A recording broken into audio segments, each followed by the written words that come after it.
applied myself, I filled it in. No time for the doubt, they counted me out, I'm getting it in, yeah. No time for no loss, I'm paying the cost, I'm in it to win, yeah. Refuse, mine it can't be diffused. If you ain't thinking the same, then we playing by different rules. You can't see the vision, we living at different views. Until we complete the mission, keep getting up, never snooze. I walked a mile in my shoes, had the mind of a fool, chasing diamonds and jewels. Trust me, I was confused. Started minding my business and used my mind as a tool. Ended up finding my purpose and found the time to get to it. They told me I couldn't do it, they told me I couldn't make it. They sold it, could never break it. That's sadly mistaken. I need a piece of the pie, I want it so bad I can taste it. They told me like Toby, keep on running, toes they gon' take them. Used to lose, built to win, applied myself, I filled it in. No time for the doubt, they counted me out, I'm getting it in, yeah. No time for no loss, I pay for the cost, I'm winning to win, yeah. Refuse to lose, I'm built to win. Hold up. Let me cue it up. Hold up.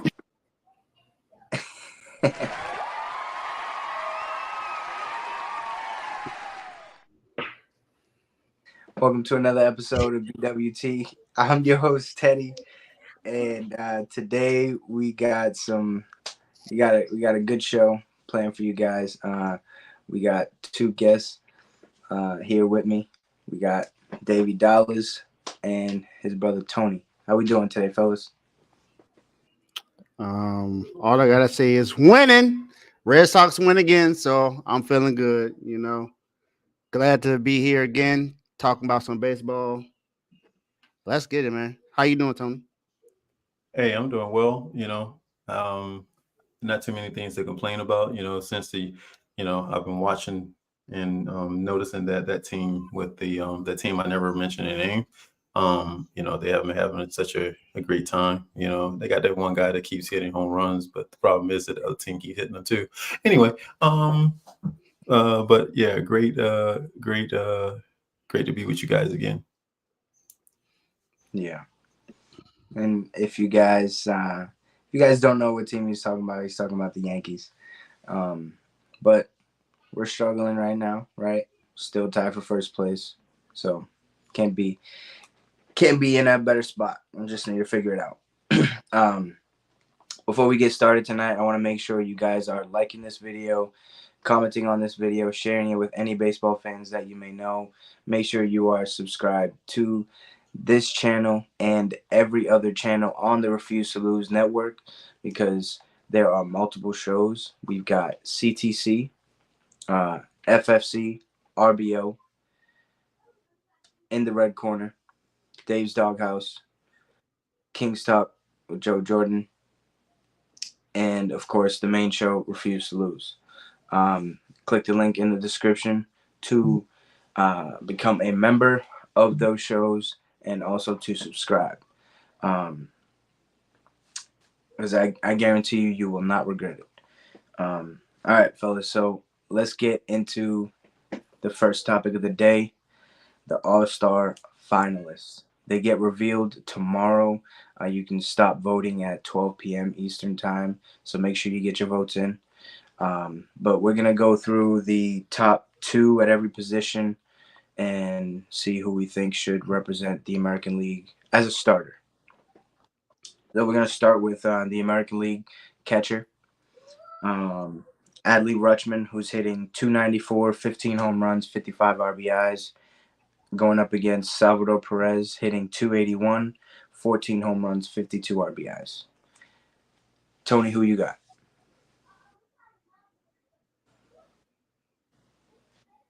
I think you're muted. You're on mute, Tony. I got you. This has been a heavy Orioles. Like these finals, you're going to see that again over and over again, man. I do believe that that Adley will win it. Perez has had an awesome year, right? But I just don't know how he'll overtake him, especially with the team that's leading the division, tied for leading the division. That kind of weighs on it a whole lot, right? Yeah. Perez has hit pretty decent amount of home runs for a catcher. But I just don't think that he will overtake Adley. Dave? Yeah, I agree. I don't think Salvador Perez has done enough to take Adley's spot. For one, the Royals have not been really good this year. So I think that's going to hurt him a lot. And like Tony said, the Orioles are tied for first in the AL East. That's giving them one of the best records in Major League Baseball.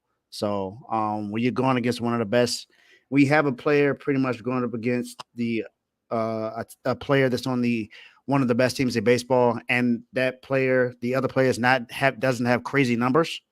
Then there's no way that they're really going to be able to overtake them. And then they got over a million more votes than them. So I don't Yep. think that happens. I think our Adley rightfully wins it.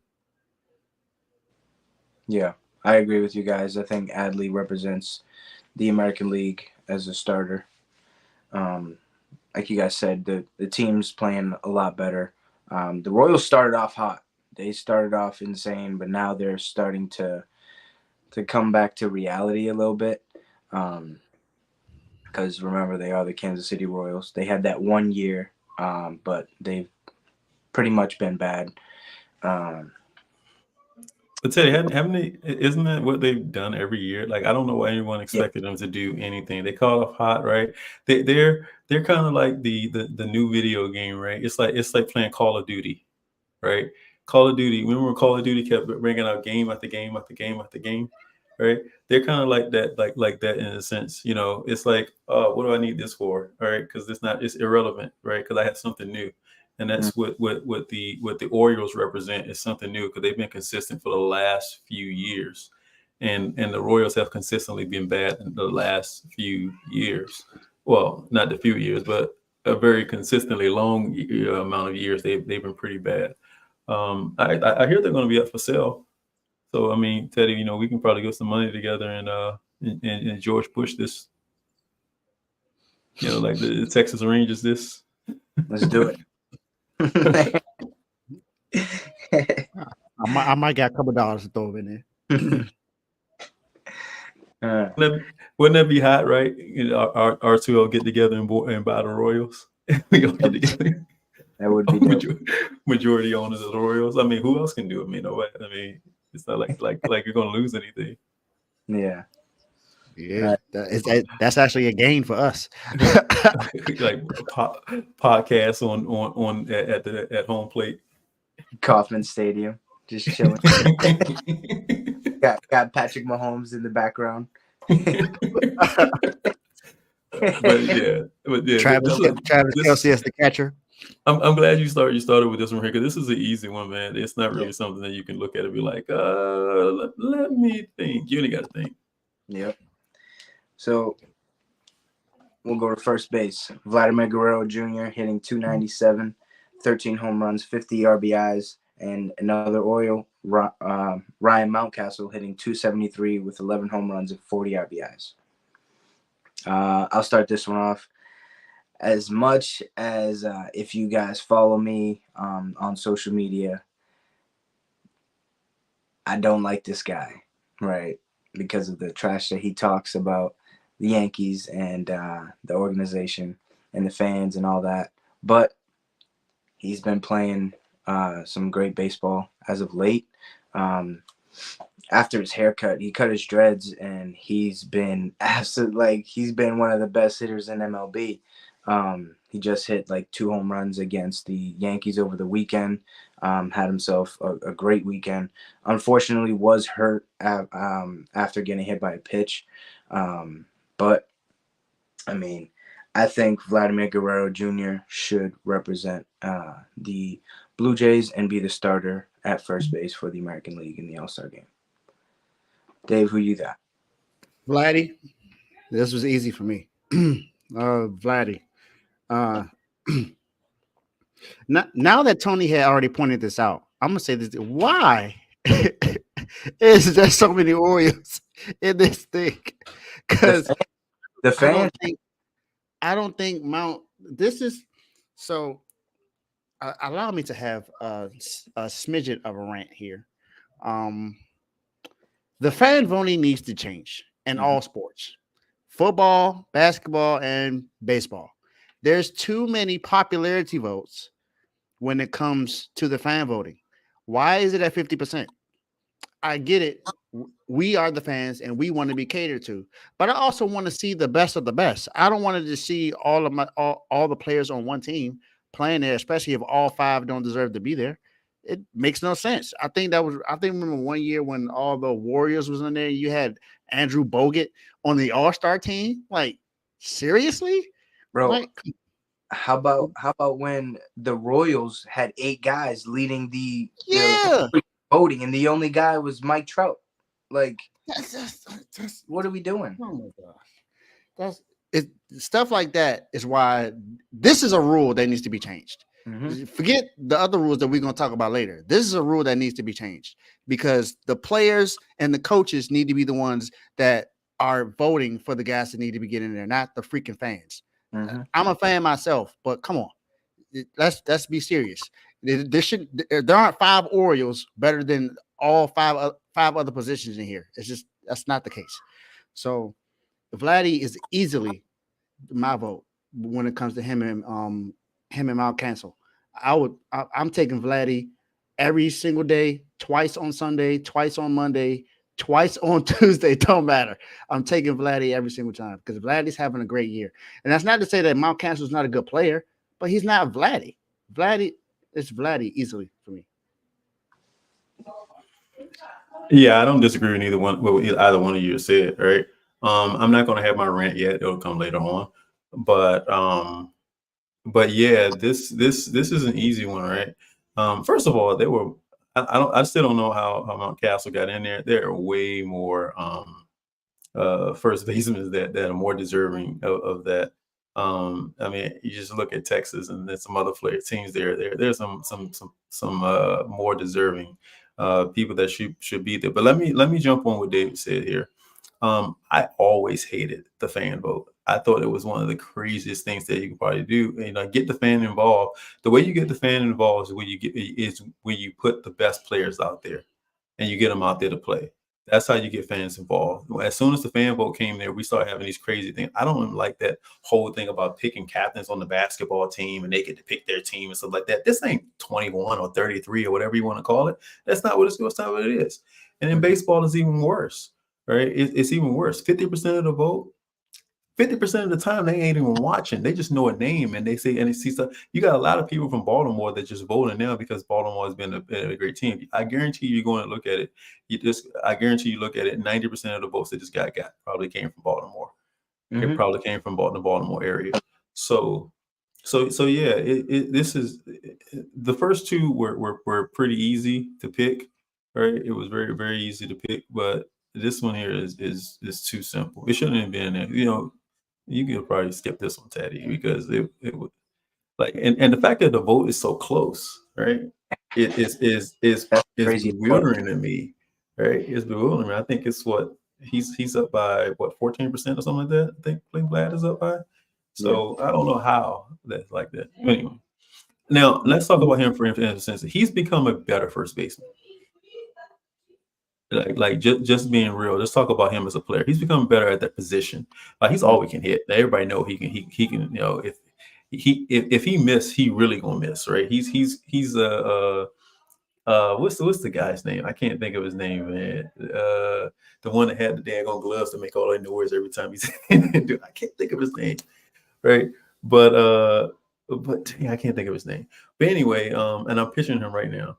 But he's the version of him. He's not like his father. His father was a little more of a dedicated hitter, but he's one of those guys that he swings for the fences every single time. Right? And if he had a ground ball, he'd be like, "Dang!" Right? That's kind of how he is.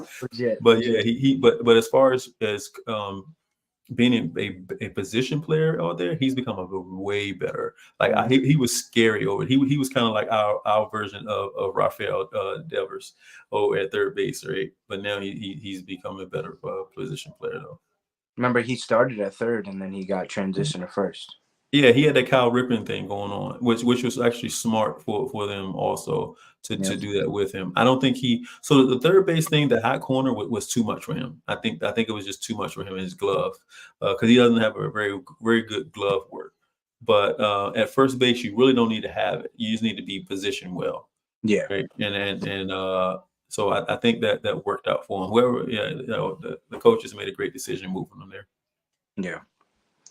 All right, so let's go to second base. We got Jose Altuve hitting 304, 13 home runs, 37 RBIs, going up against Marcus Semien, 235, 11 home runs, 44 RBIs. Tony, you're going to start this one.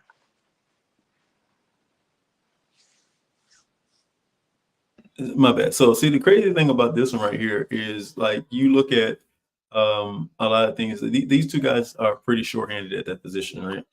So it's if we're just talking about the play at second base, it's pretty even, right? It's pretty even, right? However, when you look at Altuve's on base percentage, right, and look at all the stuff like that with him, he kind of takes he kind of lifts himself out of there and makes himself more known for it, right? That's probably why he's leading it right now.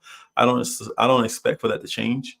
I think that he's getting old in that position though, right? I think that he's definitely if he continues to play, he's going to have to change position soon. Yeah. And it's not going to be able to be DH because that position is taken. So it's going to depend on a lot of things. But Altuve should win this one here. I don't see him being overtaken. Now there's a chance. Now there is a chance, but I don't see it happening. This is it's not really a tight race for them. It's close enough where he can overtake Altuve, but I don't see it happening. Houston is too big. Mm-hmm. Yeah.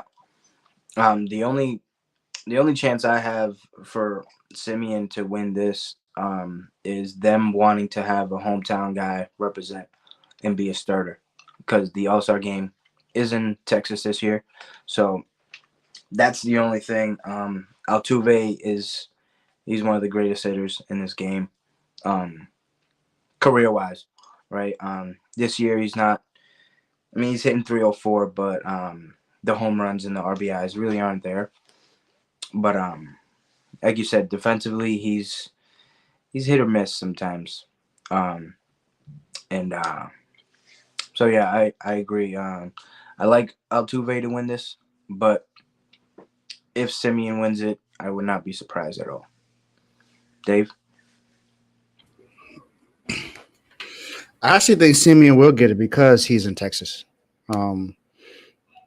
That was gonna be my biggest reason for it. Because even though I think Altuve is having a better year between the two, I think this is where the fan voting got it to where it's close enough to where people can be like, okay, well, let's see if we can get someone from Texas in here because I mean, who else are they gonna get?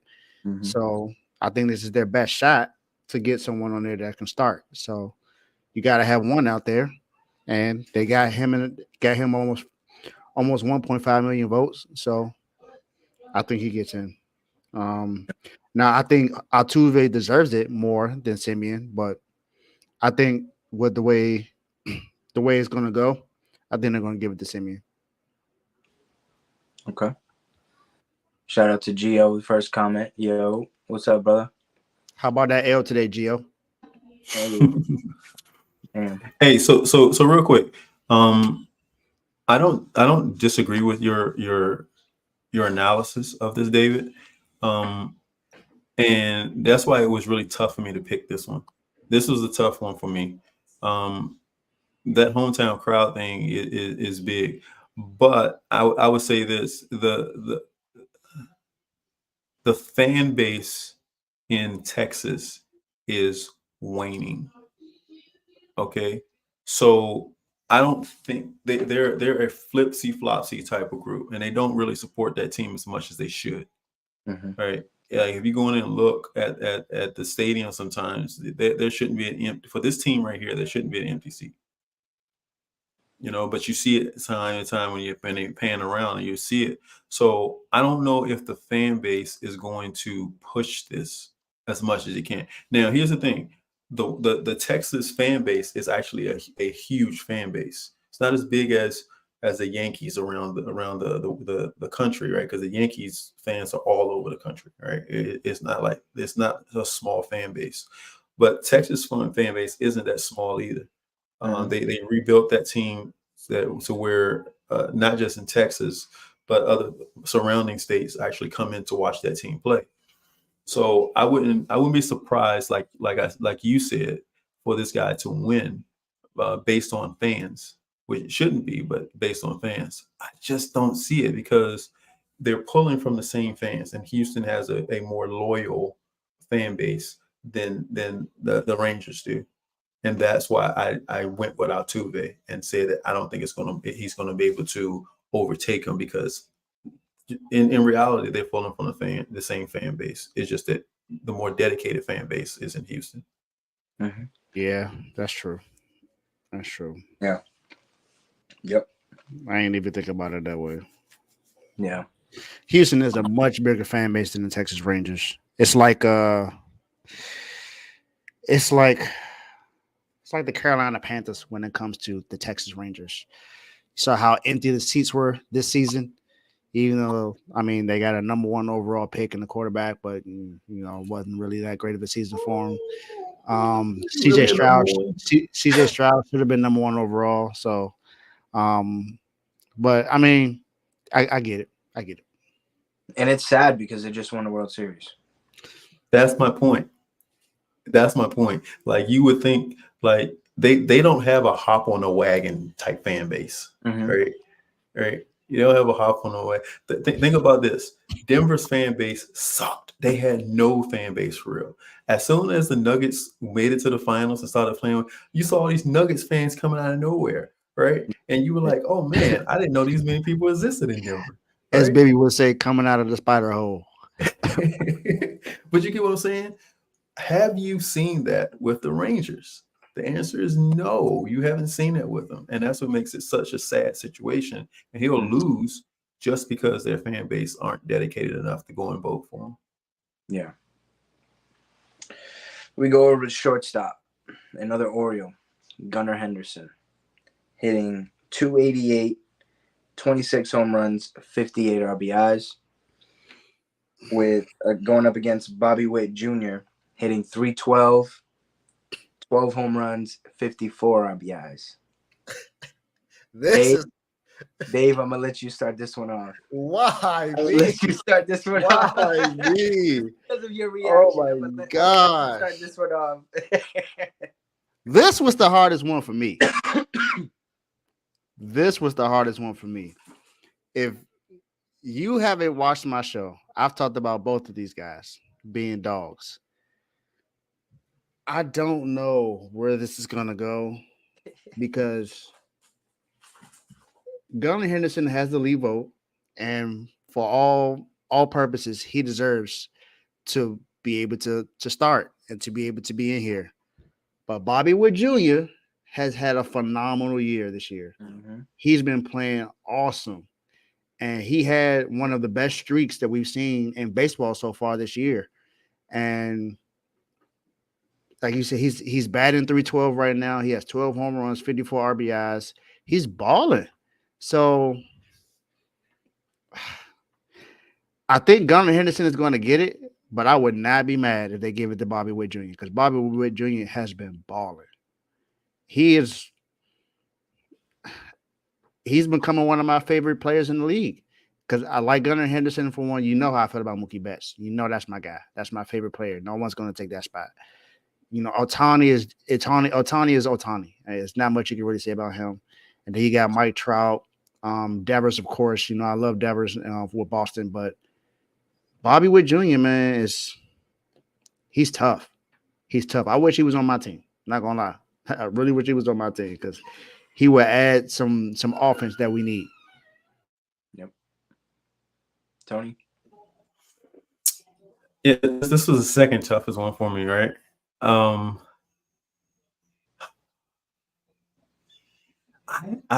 don't know why, right? I don't know why. I just got this feeling I got this feeling that Bobby Witt Jr. is going to take this one here, even though he has such a. So the problem with the problem with that happening is that Gunner started out with such a commanding vote. He came out. I don't know. Apparently, he found more people than Farrakhan found in the Million Man March to vote for him. Coming out like he had, I think he had a vote party or something because he came out flying with the votes, right?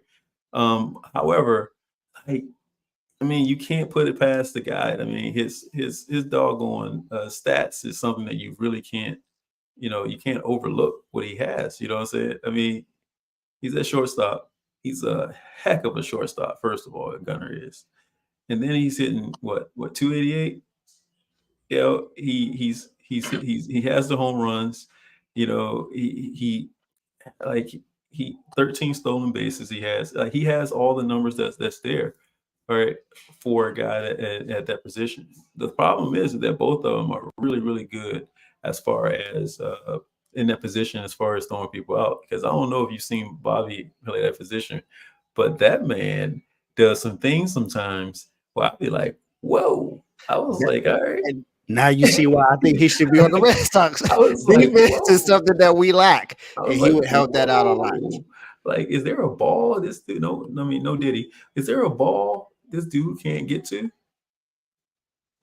You know what I'm saying? So I'm just saying, it's a tough one. Now, that's my heart talking there about Bobby.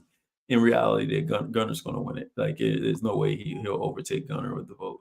Like, no matter how he can get his whole family to do it, and Gunner still win. Yeah. I mean, I don't think he got 3 million people in his family. I don't think that's gonna help him out. Yeah, he might have a couple thousand, but 3 million. We call back to the Caribbean, like call back to the island and bring him in and have him do it. You know what I'm saying? As long as they'll come through the border, he'll be good. You know what? Jesus. Yeah. Yeah, this one was probably the toughest one out of both leagues for me. 2 5-tool players. Bobby Witt has improved incredibly defensively. But Gunnar Henderson, he's the talk of the league, They just played on Sunday Night Baseball. He was doing his pregame interview. He had his little Lego cleats representing Sunday Night Baseball. So I think it's going to be Gunnar. He's up there for MVP talks as well.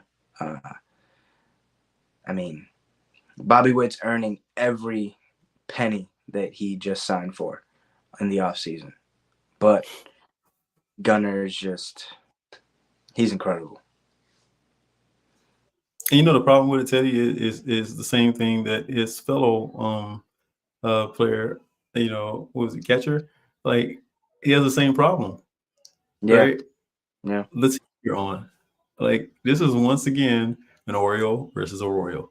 and you can't really change the outcome.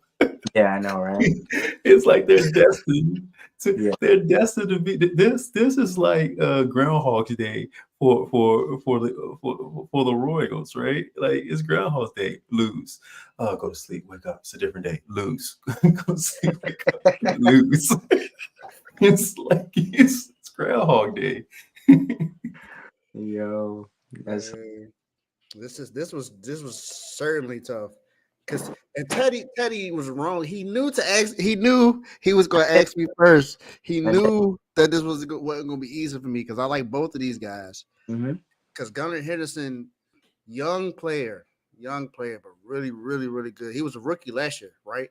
And then come in this year and got almost 2.7 million fan votes. It's crazy how good he improved from last year. So it's like you can't go wrong with Gunnar Henderson. Yeah. And Bobby Witt is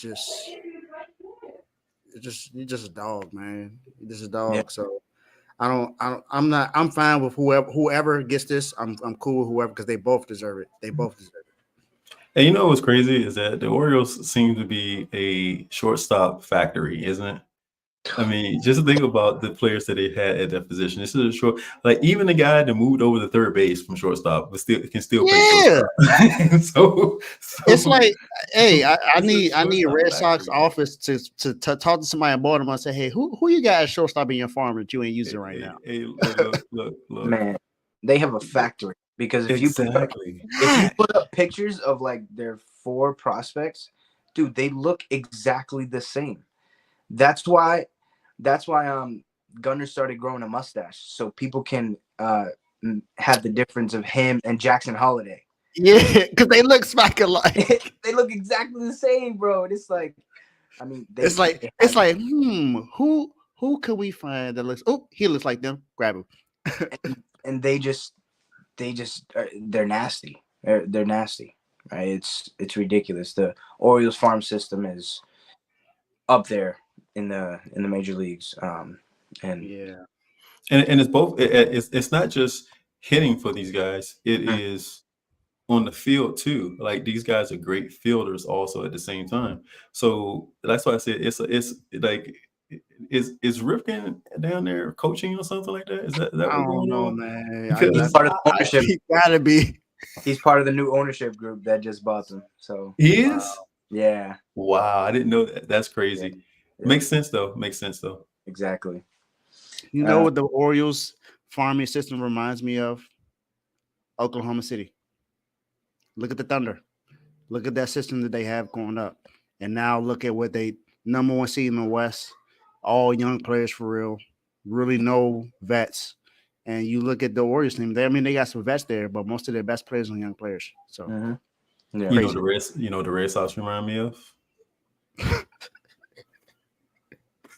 I'm listening. Do you know what they remind me of? I'm listening. The Red Sox remind me of the Cleveland Browns to the New England Oh my Patriots. We develop players and ship them out like we're like an academy for players to go to other teams and be better at other teams. That's what the Red Sox are. They're the Cleveland Browns to the New England Patriots. Yeah, I mean, look at Verdugo. He's slumping right now. Don't get me started on that young. Listen, Bets. You just go to a picture. Look at Chris. Look what Chris Sale's doing. Oh my gosh. Oh, his arm is going to be rubber. We can't play on there and play him anymore. You can only throw these pitchers. Now this dude out there throwing 97, 98. Throwing better than ever. You ask the dude that's drowning in dirty water, and he's like, "Oh, he just needed to change the scenery." Yeah. Maybe we just need to clean the water up. Exactly. Anywho, that's part of my rant. Let's go on to third base. We got Jose Ramirez hitting 280, 23 home runs, 76 RBIs.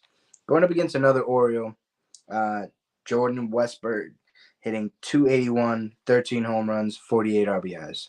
This to me is no question Jose Ramirez. Jordan Westburg is having a great season. I believe he's a rookie. But going up against J-Ram, this guy is hitting home runs every other 3 days. It's kind of ridiculous.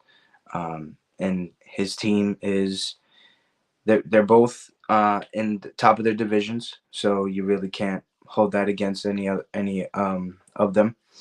But I mean, Ramirez is just an absolute menace at the plate. What you got, Tony? You see the okay, cool. Yeah, so he is having a great season. But remember him and Gunnar were together. Okay. So they were together in there. So he is having a good season. But yeah, you're right. This is an easy one here. I don't know. Like it should just say Jose Ramirez, and then number 2 should be blank. just being real, because he's having a type of season. Right.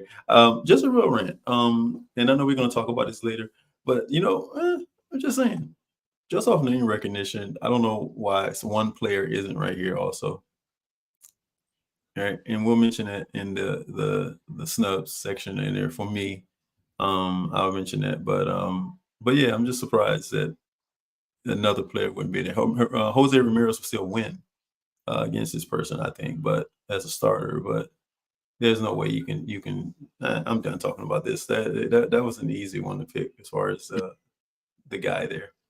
I think I have a feeling I know who you're talking about. Dave? J Ram. Next. All right. I don't even understand why this is even a conversation. It's Jose Ramirez easily. Yep. Easily. This is one of the easiest ones I've seen on this list. Now we go to the designated hitter. We got Yordan Alvarez hitting 294, hitting 17 home runs, 43 RBIs, going up against yet another Oriole, Ryan O'Hearn, hitting 285, 10 home runs, 34 RBIs. To me, this was another easy one. You think designated hitter, you think home runs. You hear Ryan O'Hearn, you don't shake in your boots as a pitcher. You don't, oh man, I got to execute this pitch. If not, he's going to hit it out of the park. With Yordan, you think that every single pitch of every single at-bat with this guy. So for me, it's Yordan Alvarez. Dave? Also, another easy one. Jordan Alvarez to me, easily. Now, this right here is where I completely agree with the fan base. Houston is a bigger fan base than Baltimore. Um, Although Baltimore is having a great season this year, and Houston is not necessarily because they started off very slow this year. Started to win, but then started losing again. So it's been an up and down season for the Astros. But I'm taking Jordan Alvarez every single time. That is who I fear more between the two. As a DH, I'm pitching to Ryan O'Hearn, but Jordan, nah, I'm doing my best to either walk him or I'm pitching outside somewhere wherever he can. I'm not trying to pitch into that strike zone and give him a chance to hit out of the park. Mm-hmm. Not doing that at all. I'm doing my best to pitch around him and force him to bunt or something. But He a ain't home bunting. run. What I'm saying is, he gonna have. Either way, I'm not pitching into that strike zone. I'm not giving him any chance to try to go yard.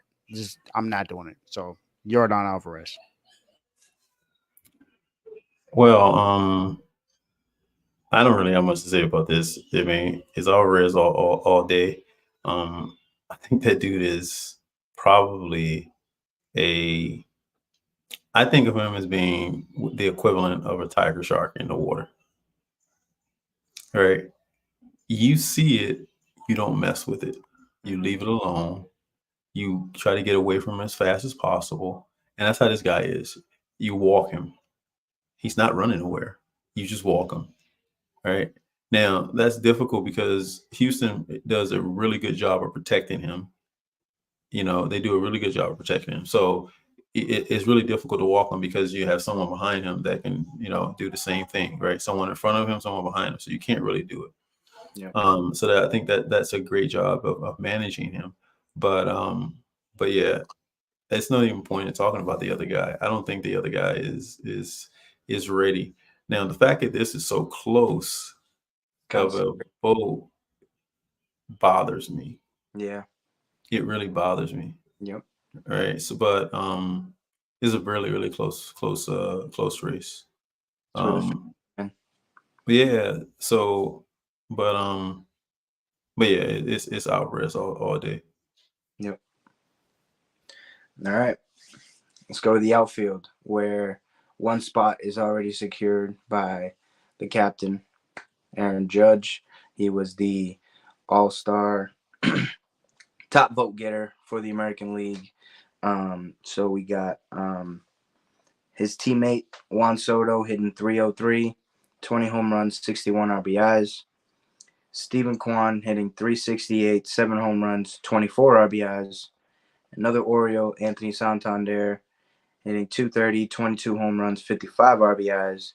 And Kyle Tucker hitting 266 with 19 home runs and 40 RBIs.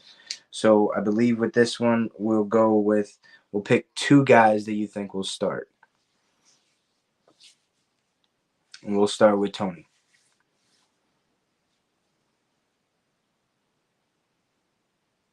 All right, so this is a pretty tough one, especially with the top 3 that are there. Man, I don't know. This is going to be this is a tough one. Now one that's going to be there. Soto's going to be there, probably more than likely, right? He's just changed the Yankees, right? His presence changed the Yankees, and you never really see that for a player that's okay. Anyway, you never see that for a player that that just gets to the Yankees. They generally try to fit in. Mm-hmm. Right, he's remained himself, which is a great thing for that team. Yep. So Soto will be one. Yep. Man, it's gonna be Kwan. I think Stephen Kwan. I think it'll be him. I don't know why. Dang, man, I don't know. Man, Anthony Stander. Man, this is a hard one. This second pick is pretty tough, right? Yeah. I'll go with Kwan because I think he is the better player.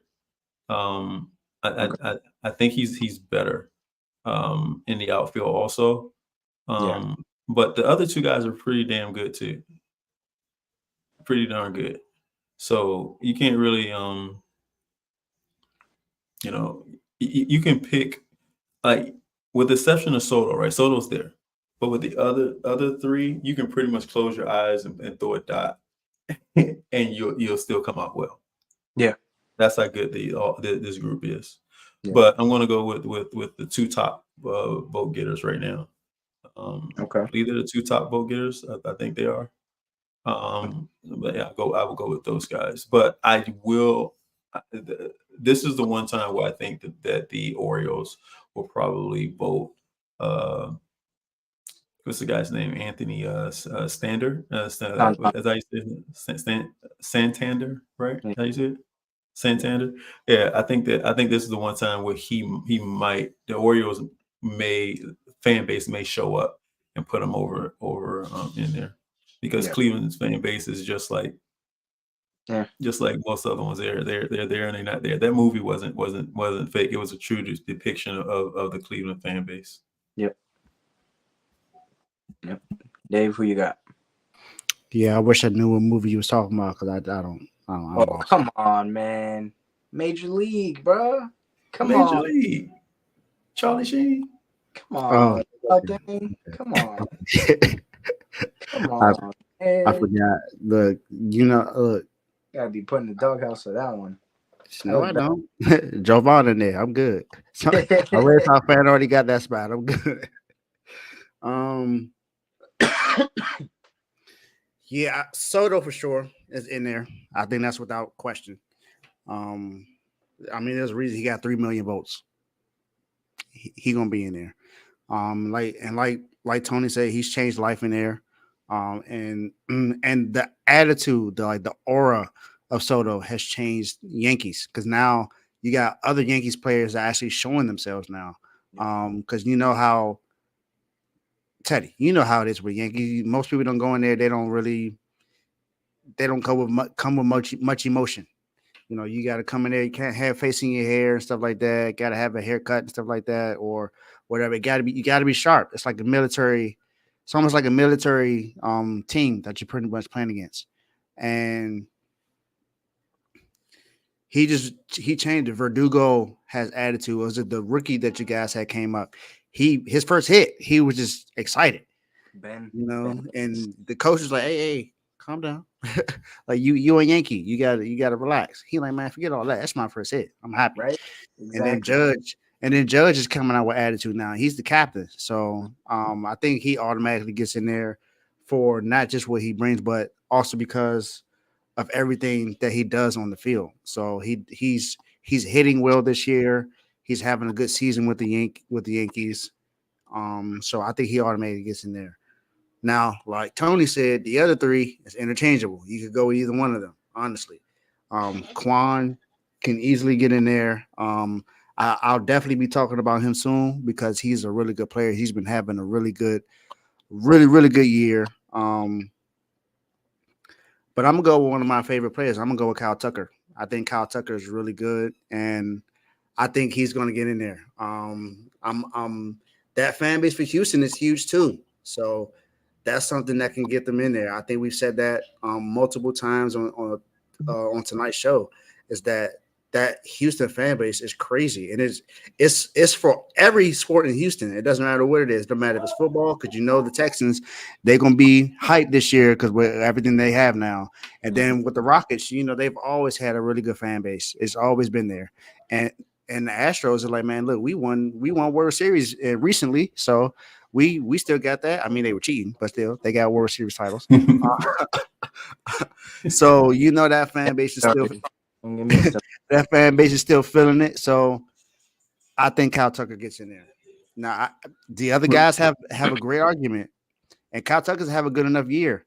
And even though the Astros aren't playing well, like I said about Altuve and Alvarez, he may. This is. I think this is a time where you'll see a team that's not playing so great, that hasn't played so great all year. It's been up and down. It's been inconsistent. Might actually have three players starting. Yeah. I'm gonna have to agree with you guys on Soto. He's clear cut favorite. I mean, we know you was gonna agree with that one. Like, hold on. Let me put the line down at the bottom. It says breaking news: Teddy picks Soto. But we knew that was going to be said. Yeah, but I wish I went before Dave. I'm gonna have to go with Kyle Tucker on this one. I'm gonna have to go with Kyle Tucker. The reasoning is Stephen Kwan has not had. He's playing a great season, right?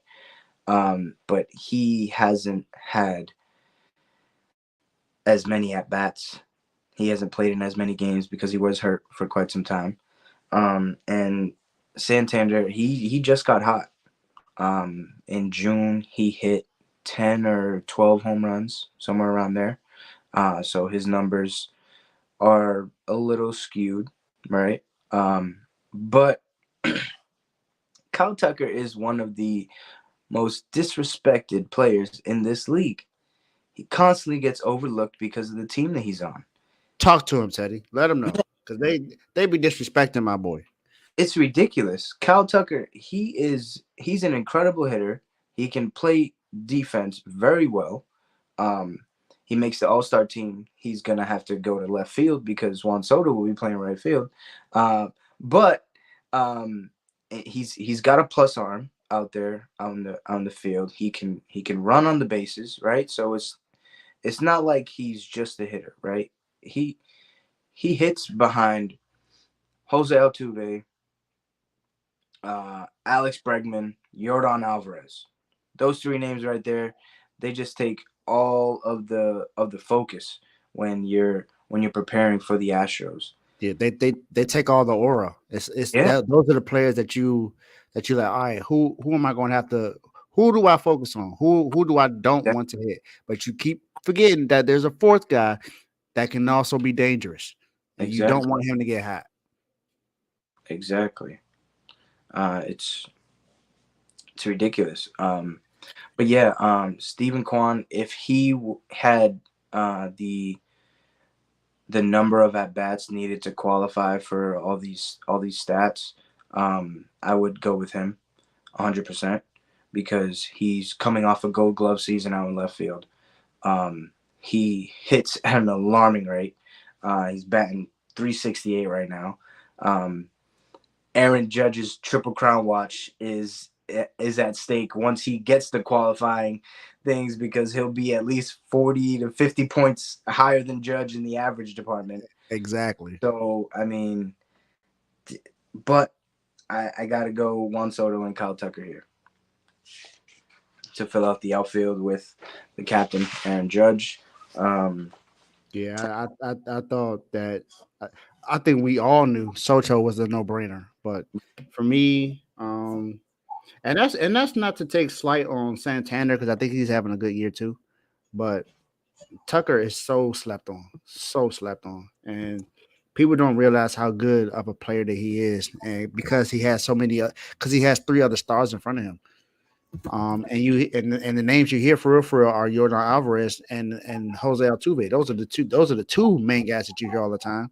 Mm-hmm. And people just forget that Cal Tucker's right. He in the back pocket. He right there too. He just as dangerous. So I think the one thing that will push Tucker over is the fact that the league actually likes him. You know what I'm saying? And the fact that the league has such a they have a percentage of the vote also, right? So it's 25%, just like the players have 25%. I think something like that. I don't think it's impossible for him to move from where he is to actually moving up, and actually being the second player there. That's why I said this is a tough one, man, because you got all those guys right there are really good players. Mm-hmm. You know, if you had to go skill wise, I agree with you guys. Tucker's the best out of the last 3. I don't disagree. I just don't know if he can overtake that. You know, he may finish 3rd, but you know, to get up there to the top, I don't know if he's going to do that. Yeah. All right, let's get to the National League. We're done with the American League. We got catcher William Contreras from the Brewers, batting .296, 10 home runs, 51 RBIs, and going up against JT Realmuto from the Phillies, .261, 7 home runs, 20 RBIs. I gotta go with Contreras on this one. Yeah, Dave, you're gonna see my reaction to that in the next segment because it's insane. But I gotta go. This is an easy one. William Contreras. He's having a great year. And yeah, that's it. That's all I gotta say about this one. Tony.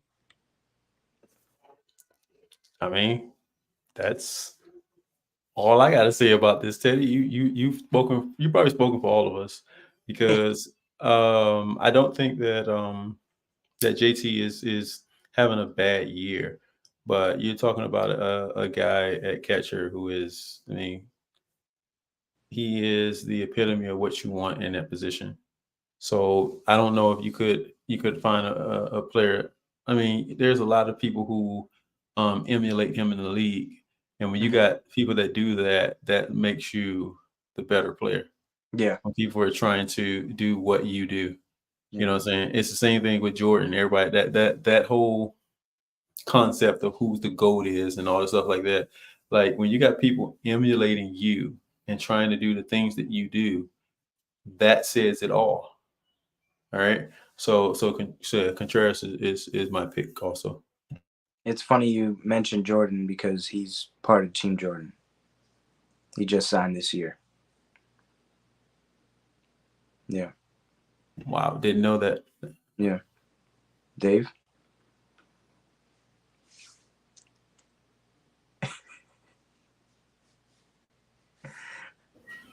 Sorry, y'all. Just some slight toddlery interruptions. Gotcha. First of all, he has 7 home runs and 20 RBIs, and he is and he has 1.8 million votes to start. Are we serious right now? I think the three of us combined could get 7 home runs, and I ain't getting none of them. That's the thing about it. I'm not even gonna be in the one. And 20 RBI. Come on, are we serious right now? How many games have we played? And he has 7, and he's even in the race. I mean, that's not really. If you look at the catchers in the National League, it's really slim pickings for catchers in the National. I'm sorry, National League. So when you look at it, I think the American League has a better cluster of catchers than the National League does. So this one right here, I wouldn't say it was expected. I think there could have been another guy there, and I'll talk about him later. But yeah, I see what you're saying, David. But I can probably get all 7 of those for y'all. But I tell you what, I could get you a stolen base. I could get you a couple of those. I could get you a couple of those. Man, it's William Contreras easily for me. I mean, for me, you don't even have to have a lot of home runs. You only got 20 RBIs. I mean, of course, your percentage may look better because you only got 7 home runs and 20 RBIs. so, of course, it may look a little bit better, but no, I'm sorry. No. I wouldn't have even thought to even put him in the starting lineup. No. You know what's crazy? Two of his hold on. Two of his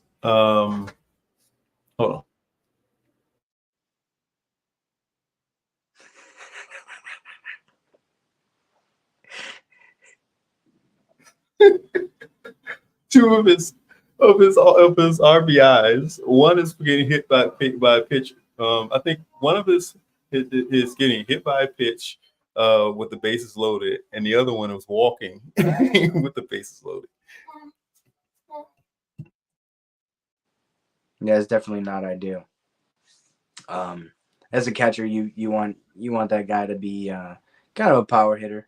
So with 20 RBIs, that's not ideal. And you see why I made that face? Like, you got 7 home runs and 20 RBIs, and you're a catcher? Yeah. Yep. That's pretty bad. Okay. I guess you deserve to be in the All-Star voting. Yep. This is why the fans should not have what they have.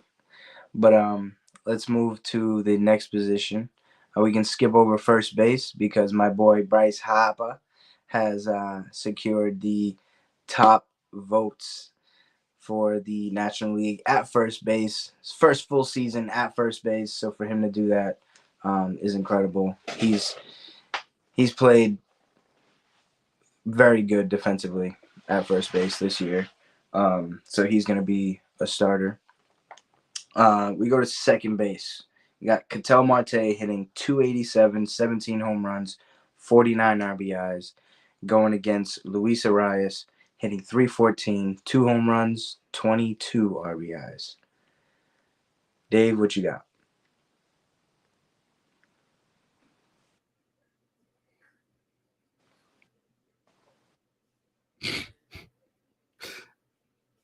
Teddy, I think you know where I'm going to go with this.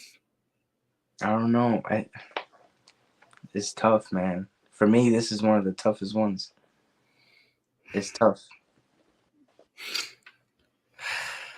One of these guys I've talked about. I know. That's the guy I'm going with. I'm going with the guy I talked about. Luis, man. I get it. Now, this is a situation where I'm like, I understand it. But I'm going with Luis. I think Luis is the better of the two. And the votes are very close. Very, very close. It's probably the closest out of every position in here. Because it's only off by a couple, not even 100,000. Just a couple, like 90,000, something like that. Not even 100,000. So it's definitely really close. But I'm going with Luis. I think Luis gets it. He hasn't had an awesome year, but I mean, Cattell Marte hasn't had an awesome year either. So I'm going with Luis. I think Luis gets in there. And even though both teams are playing pretty, playing pretty well, I'm going with Luis. Yeah. Um, this is one of the toughest ones for me, National League. Um, two different type of players at the plate. You got Cattell Marte, switcher, middle infielder who can have some power, right? And then you got Luis Arias who just hits. This dude, he just hits, man. So my decision for starter at second base is gonna have to be Cattell Marte for the defensive uh for the defensive reasonings. Um Luis Arias has been playing a lot of first base ever since being traded to the Padres. So his arm really isn't the best at second or anywhere in the infield. His glove isn't the best either. That's why I'm going with Cattell Marte. Tony, what you got? So this one right here is one where it's like, what do you want, right? It's like what do you like as far as the two players go? Mm-hmm. Do you like average or do you like power, right? So if you like average, you're going with Luis. If you like power, you're going to go with Cattell, right? In this one right here,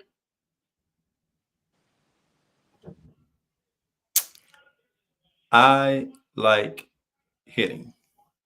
Okay, I think Luis has the opportunity to overtake him for this one right here. I like him more right now for this position right here.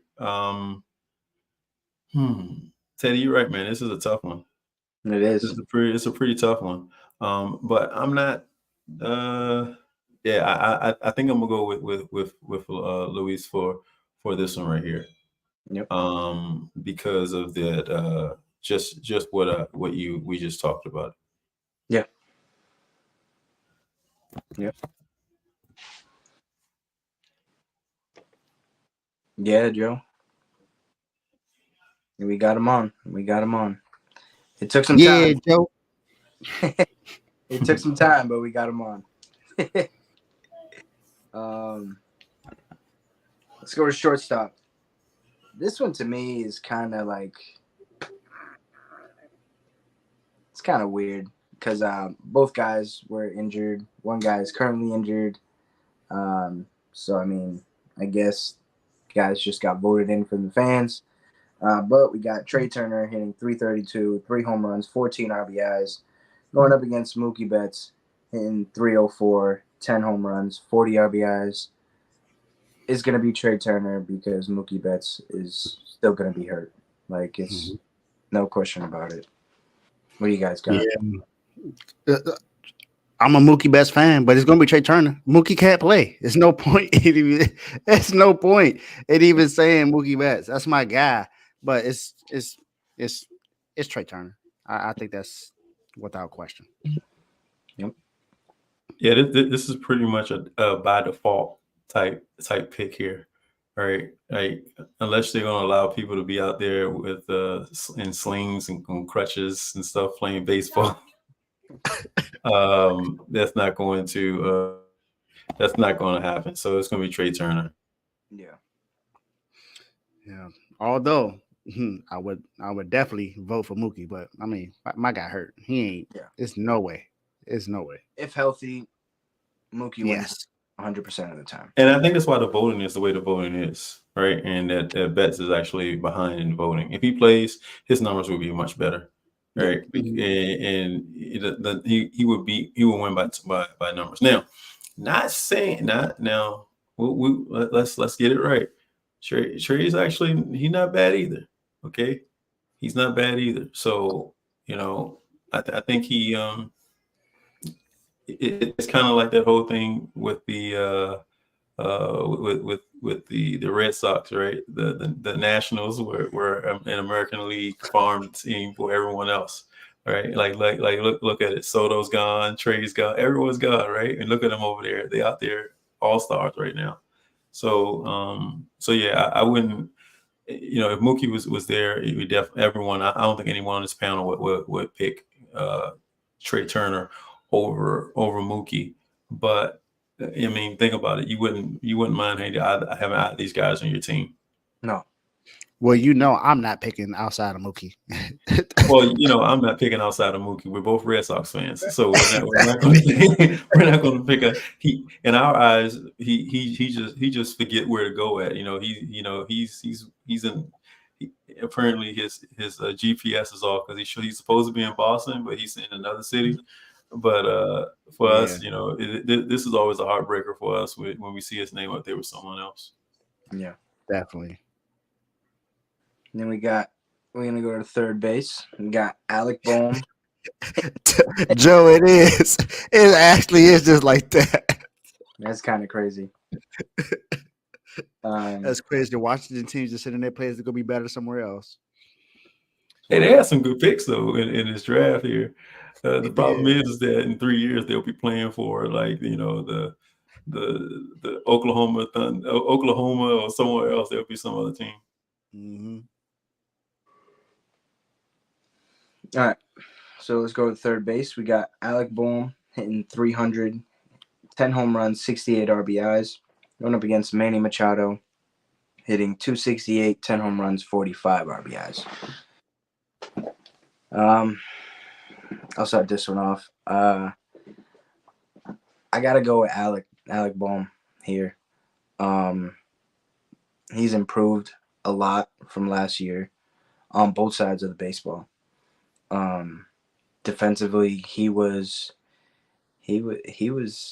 bad last year. He was bad, and he would be the first one to tell you, right? I remember he got booed last year by the fans, and he accepted it, right? Because he knew that he was playing bad at that time. Defensively, just error after error after error on like routine plays. But this year he's a totally different player, giving Harper the security of batting behind him and forcing teams to pitch to Harper because Bohm isn't anything to mess with right now at the plate. What do you got, Tony? Yeah, dude, I don't disagree with you.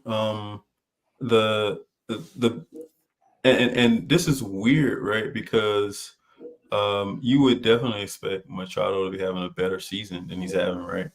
But you're talking about the guy who in Bohm, who one leads the majors in doubles right now, right? With 28, right? And then you got Dad, stop being on that side.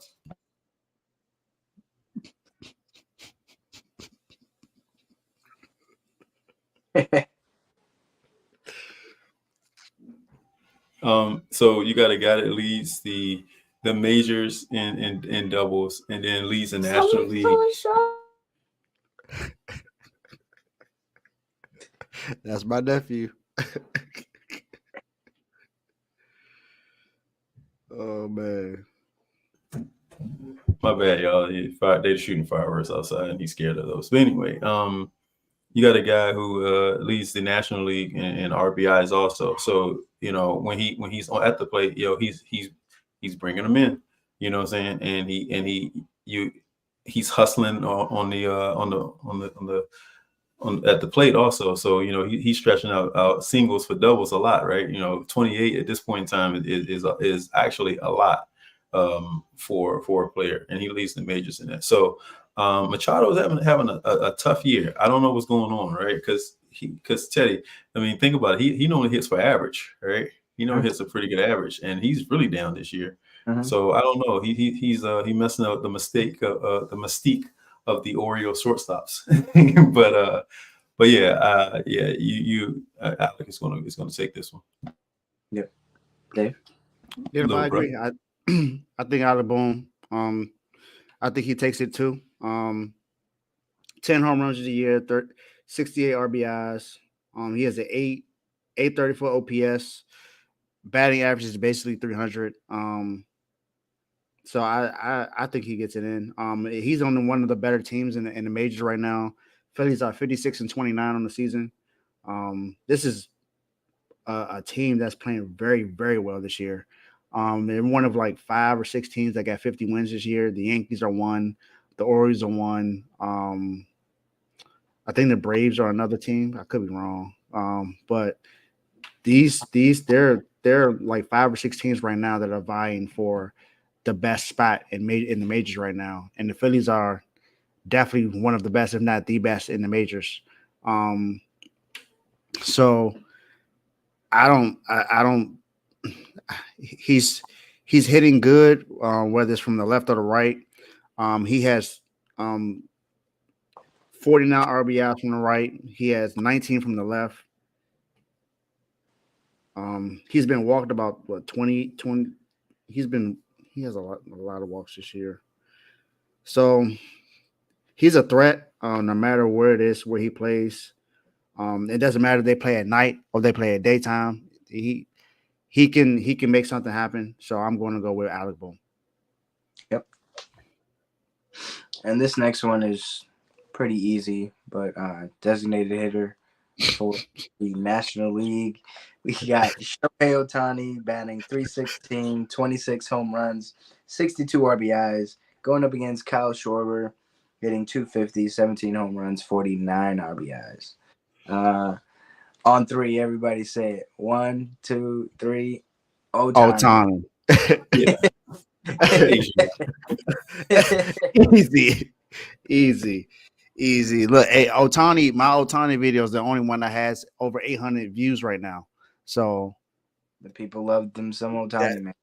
Ohtani has been playing crazy good this year. Yep. And he's just hitting. He's not even pitching this year. And I really, really think if the Dodgers listen to what I said, they need to either have him as a relief pitcher only or just don't let him pitch again because he is so great that you don't need him to pitch and your team is good enough. They just need to stop, giving up games because of your pitching. Your pitching needs to get better a little bit. But if you put him in the bullpen, then that changes a lot because then you know that you got an ace in your bullpen. Because look at what he did in the World Baseball Classic. Yep. He struck out Mike Trout. Like the guy is amazing, and he's hit over 7 or 8 home runs that are 450 plus feet. Yep. So what more do you want from a designated hitter? Yeah, and he just fouled a pitch off of his foot, and he went down to the training room, so might be injured. Wow. Just a heads up. Just a heads up. Wow. But yeah, DH easy. Shohei Ohtani. Outfield, we've got. Hey, so real quick before you go there, Yep. he is so by far he's the winner in here. But we can't go in here and not talk about the season that Kyle Schwarber is having. Oh, all yeah. right. So Ohtani's there because name, really, right? His stats are there too, but it's really name, right? However, Schwarber's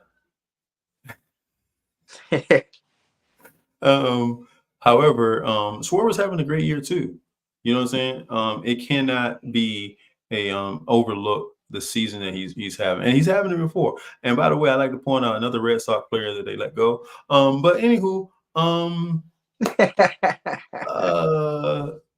it's just like I don't know. Against any other player, Kyle Schwarber will win hands down. Yeah. Right, but a guy that's getting paid the money he's paying and is actually producing after getting the money that he had, and like Ohtani's doing, you got to go with that guy. Yeah, that's stressing me out thinking about all the players we let go.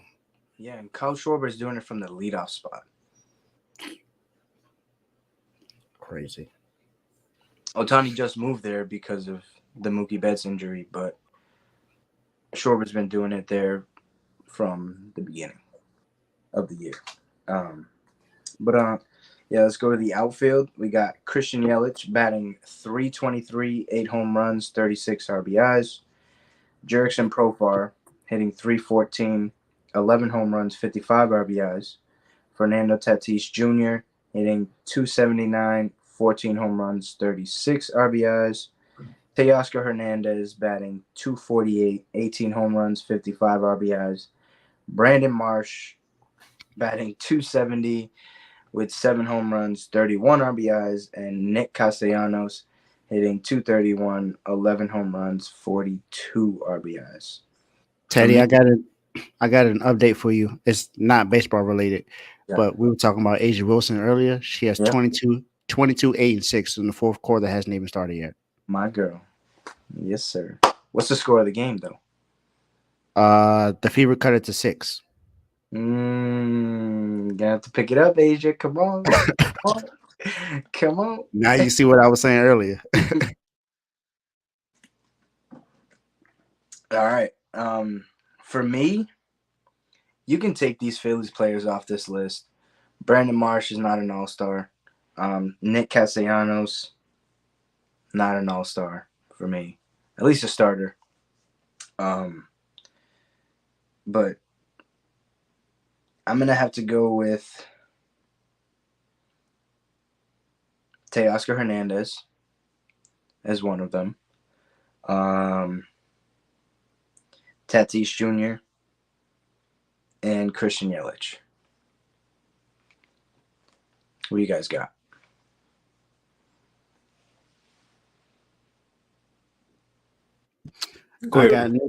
I got Nick Castellanos,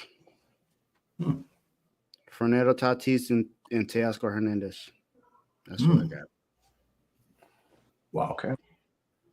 All right. That's nice. I knocked the Philly players off too. Yeah. I don't think neither one of them are all-stars. Right? Now, why are you guys acting like Profar he's not that good? He's having a great year. Like he was DFA'd by the Rockies last year. Only team that offered him a contract was the Padres, and right now he's been one of the hottest bats in that lineup. Every time that there's something going on, like either trash talk or something like that, Profar is right in the middle of it.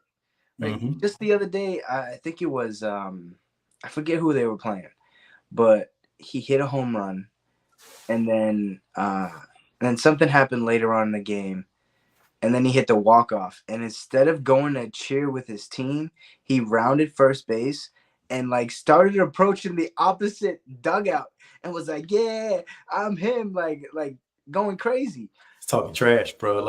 Yeah. I like him because he brings that Soto energy to that team. Yeah. You know what I'm saying? But yeah, I didn't pick him either. So it was close. So you asked us that question just for you to not pick him? Well, no. So here's my thing. Wow. I picked Yelich, right? I picked Yelich, and I picked Tatis. The hard pick for me was between Hernandez and Profar. Right? That was a hard pick for me. I went with Hernandez. I went with him because I really do think he's the better player. I just think he's the better player. Yep. And that's why I'm not looking at the fan vote. I'm looking at what I see on the field. And on the field, he's the better player. But holding on to his coattail is Profar. Like he's right behind him. Right? Like not even his coattail, he's probably on his back. And he's probably running with him on his back right now. Yeah, holding his jersey, like, all right, I got you. I'm right here. So that's why it was a hard pick for him. Like I was surprised that none of y'all even pick. It was like y'all just jump right over him and stuff like that. And he's like what, second in voting right now anyway. Yeah. But He's actually first. he's first now. He overtook Yelich. Yeah. Oh wow. Yeah, he has 2.5. Yelich has 2.3. Oh wow. Yeah, but it was close already, right? Like Yelich was just ahead of him in that voting anyway. I think it's going to continue to be close. Yeah, and that Padres fan base is huge too. You know, they got a huge fan base too, and that's what's going to help. What's going to hurt? Probably hurt Yelich before that. But those are my three. Yeah. I mainly pick Castellanos because I just feel like Philly would try to get one of their guys in there. That's one of the reasons why I did that. If I'm thinking about Harper's there, ain't he? That's true, but what I'm saying, they want another guy in there. That'll be fun. Aren't they gonna have pitchers? Yeah, they'll definitely have pitchers. Yeah. Ranger So they'll have people there. Ranger Suarez, Zach Wheeler. No, you know what? Since you said that, I'm gonna go with Profar. I'm gonna change and go with Profar. I'm such an influencer. Be quiet.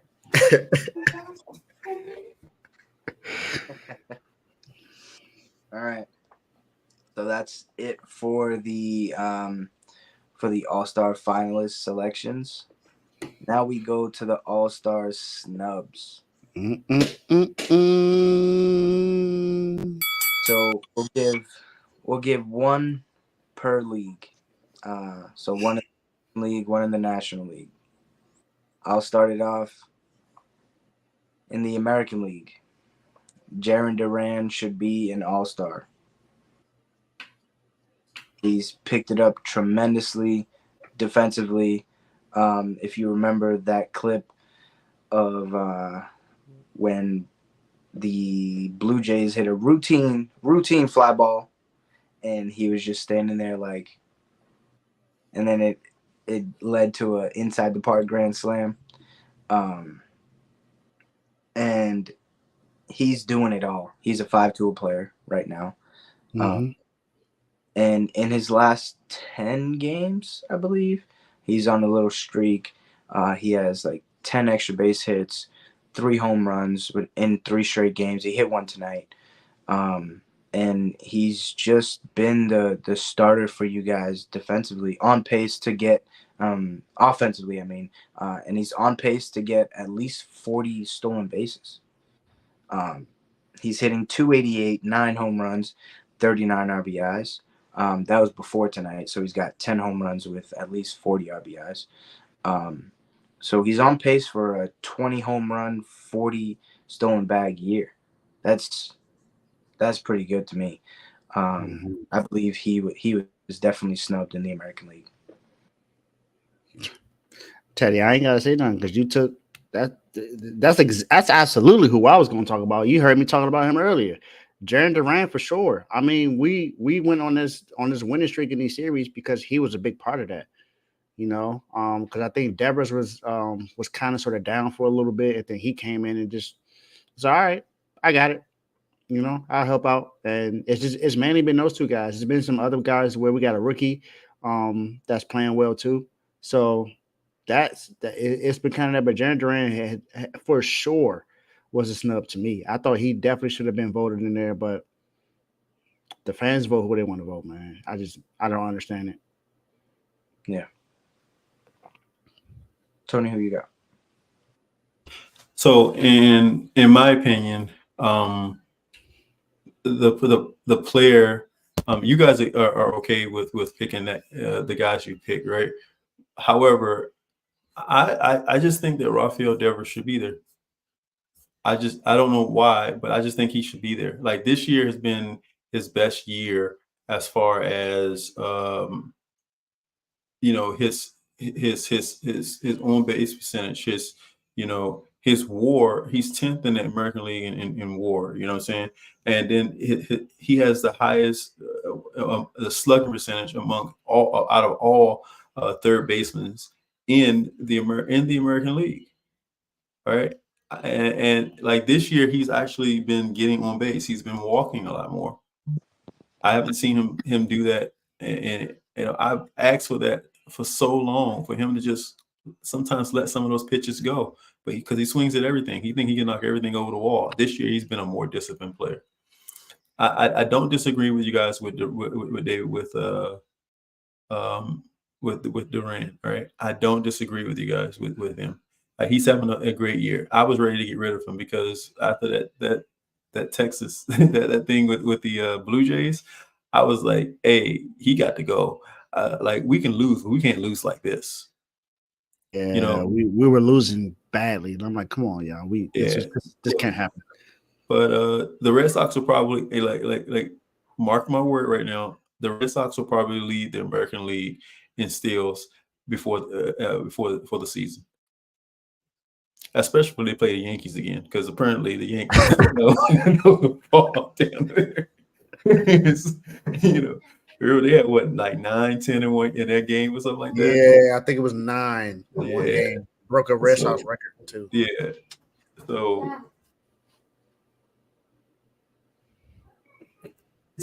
yeah. No. They not only broke. They only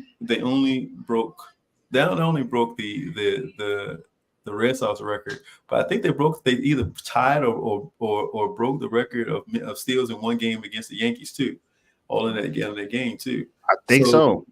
So yeah, it was weird, but if I had to go in the American League, I would probably think that Devers is my guy. Now the close second for me also would be what's his name? Ryan Jeffers, the catcher for the Twins.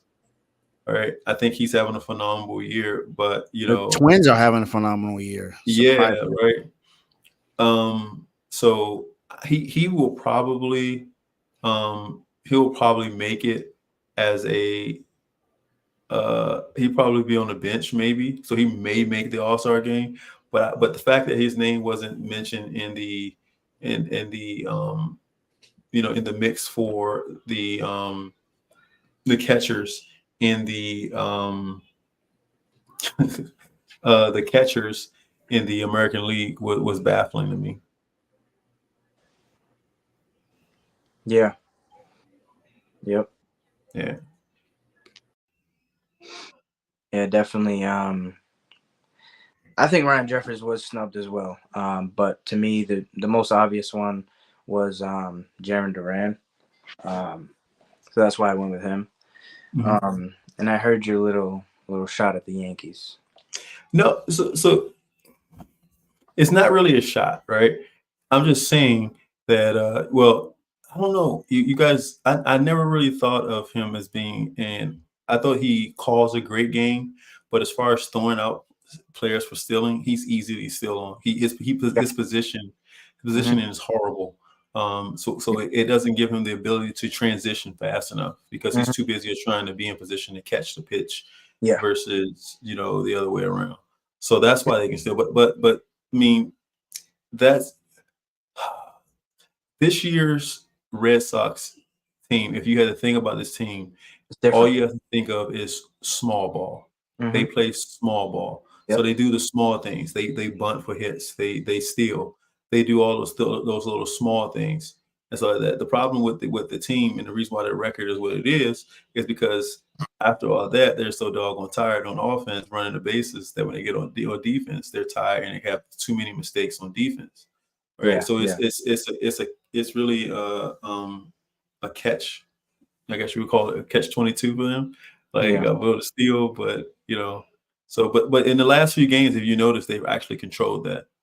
Yeah, they don't steal as much. They do situational stealing instead of like, well, I'm going right. Yeah. So, but I do agree with you guys that Duran was snubbed. But you got to think of the fact that Devers has been an All-Star for the last 2-3 years. Mm-hmm.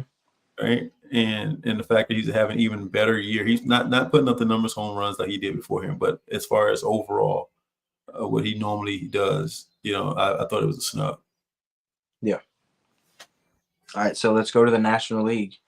I got Will Smith with the Dodgers, hitting .269, 11 home runs, 50 RBIs, in a lineup with Otani, Betts, Hernandez, Jason Hayward. He's turned up. Freddie Mhm. Freeman. Like these guys, he's not a guy that you really think about when you're facing the Dodgers, right? Like we were talking Mhm. about Tucker earlier, um, and for him to be able to do this in that type of lineup is huge for their team's success, and for him not to be an All Star finalist and JT Realmuto to be an All Star finalist again, the fans need to to figure it out because it's just not it. It's not it at all. What you got? A guy that most people haven't been looking at, man. It's actually two guys, right? One is a pitcher, right, and one is a player. Francisco Lindor. Like, Mm, why is he not an All Star? yeah, Right. I know they're loaded. They're really loaded in the National League at that position, right? But how did you not pick that guy? yeah. Especially after they started having the year that they were having. Hmm. This year's been actually a pretty good year for them. So yeah, I don't know how he's not there. Right. Even with the fact that like I get it, right? But Betts has a broken hand and everything, right? So why is he there? Like I love the guy and Yeah, everything, but why is he even there? He's not going to play. yeah. He should be an honorable mention. Like he should be the one of those guys that come out and wave. Well, he can't wave anymore because the hand broken. But um, he come out there and he does what he does. The other guy that I don't know if you're going to pick this guy, David, but Logan Webb. How is he not? How is that your guy, David? Okay, I'll be quiet. Go ahead. You talk about him. Yes, yes, that's my guy. Look, I understand that there's a lot of all-star quality pitching right now, but he's coming off a second place Cy Young Award winner. He was second place last year. He has a 3.02 ERA, and that's 13th best in the league, second best on his own team. How is he not even in this? I don't get how he's not in there. Logan Webb. Well, I'll save you some of your headache. He's not in here because this is just positional players. The pitchers get announced on the 7th.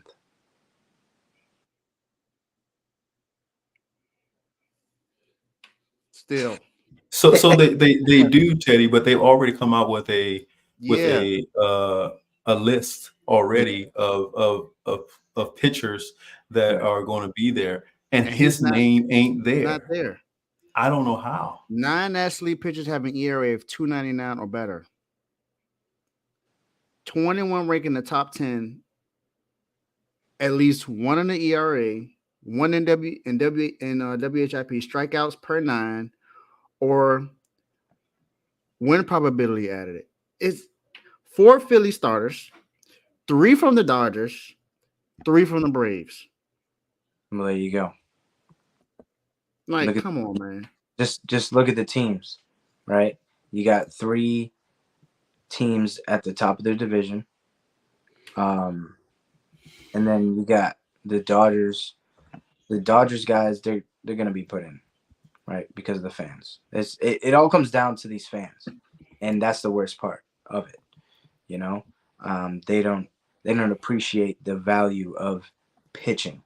They want to see guys throw. They don't want to see guys pitch, they want to see guys throw.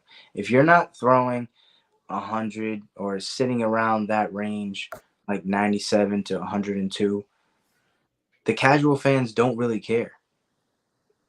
You know what I mean? And Logan Webb is a pitcher. He's not a guy that's gonna blow it by you as a hitter, right? And I mean, Yeah, I get it. They want to see some scoring, but I could care less. I want to see a game. I want to see the best of the best at yeah, every position. mm-hmm, yep, Yeah, and I just don't understand how you leave that guy off. yeah, You know what I'm saying? Like he's a stud, he is. and the fact that you like you only but this goes back to what David's point was earlier, right? I'm sorry I gave you your whole government there, but you're my little brother. I can do it. So At least he didn't pull a Decorius. Oh my gosh, I'm so glad he didn't do that. so no, in all seriousness, right? It goes back to what Dave was talking about earlier. This fan vote. This fan vote has made this really, really bad, right? But anyway, though, I agree with you, David, as far as a pitcher that should be there, but probably won't. It's going to be Logan Webb. It's ridiculous. He's had a phenomenal year. 3.02 is nothing to sniff at. No. And I would love to have that on my team. And that's crazy that he's not. I just think it's crazy he's not in there. Yeah.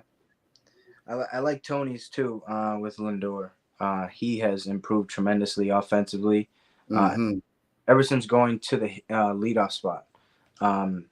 And he himself has told reporters and people like that that he doesn't like being that run producer, right? He doesn't like being the RBI guy, right?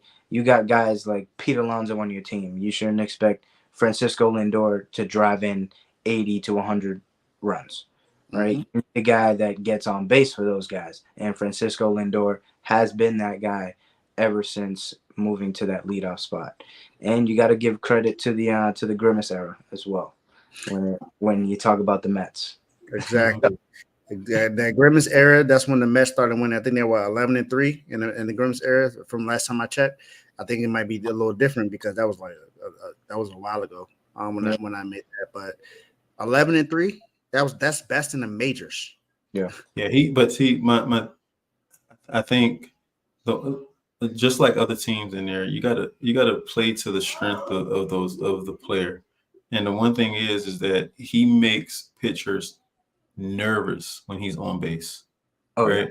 They're not paying attention to the sun. And then, with that clock going on there too, they got to make a decision. Do I throw it over here to first base or do I throw it to the plate? And if he knows your moves, he's gone. Mm-hmm. He's gone. He's a Ricky Henderson gone. Okay. Anyway, for all you guys don't know that was actually a guy that played baseball and stole the bases a lot for all you people watching. He's the guy that has the most steals. You can say he's Ellie De La Cruz gone because Ellie gonna steal a base. It's happening. Dude. Real quick, did you ever hear the story about they said who was like the biggest talker on in baseball, and they was talking about Ricky Henderson? Yeah. You see her story? Dude, they said that Ricky Henderson used to talk in the third person when he was going to steal. Ricky about to take second. Ricky about to go. I was like, what? I ain't gonna lie, that throw me off. Ricky, like, this man talking about himself?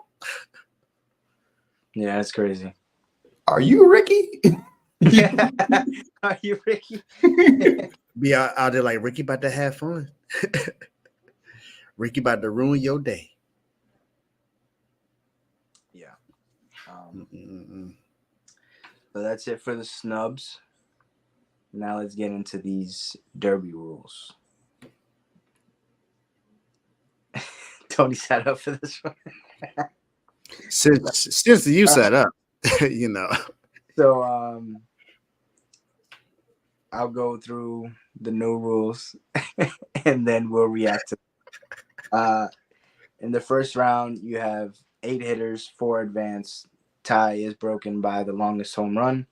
In the second round, you got 3 versus 2, 4 versus 1 based on total home runs in the first round. And of course, in the third round, you got your top 2. The new rules are in the first and semifinal rounds, 3 minutes, 40 pitches, only 1 timeout. You get 3 bonus outs. Every swing is a home run or an out. And a 425-foot home run in the bonus period earns a 4th bonus out. And in the finals, it's 2-minute rounds, 27 pitches, 1 timeout, and the same bonus rules apply. So let's start with me, and then we'll go to Dave, and then we'll finish off with Tony. uh, I don't like what they're doing here at all, not one bit. If you're gonna have a time limit, why do you have a pitch limit? Like, just if you wanna do that, just put it back to the old days, right? 10 outs. Let's see how many you can hit, because that was more exciting than this minute BS that they got going on. Like, what if their pitcher can't find the zone or their zone? You know what I'm saying? Because every Texas Stadium is not a hitter's ballpark. You got to hit the ball pretty far to get it out of there. Mm-hmm. So you got to get your pitch. And if your pitcher is not throwing it right there, you might waste 10, 15 pitches just looking at it. And then what? You got to hit 20 home runs in 20 pitches for you to even have a chance. Because you know they're going to juice these balls a little bit, right? Because of the home run derby. Pause. Dave, you... Jesus. Oh, man. But these baseballs are going to... they're not going to be your regular baseballs that you play regular season games with, okay? I mean, what? Juicy. Yeah, but I mean, I don't like it. I'm gonna tune in. We'll probably have a live show on here like we did last year, but I mean, yeah. What do you gotta say, Dave? I know I'm not gonna say what you just said.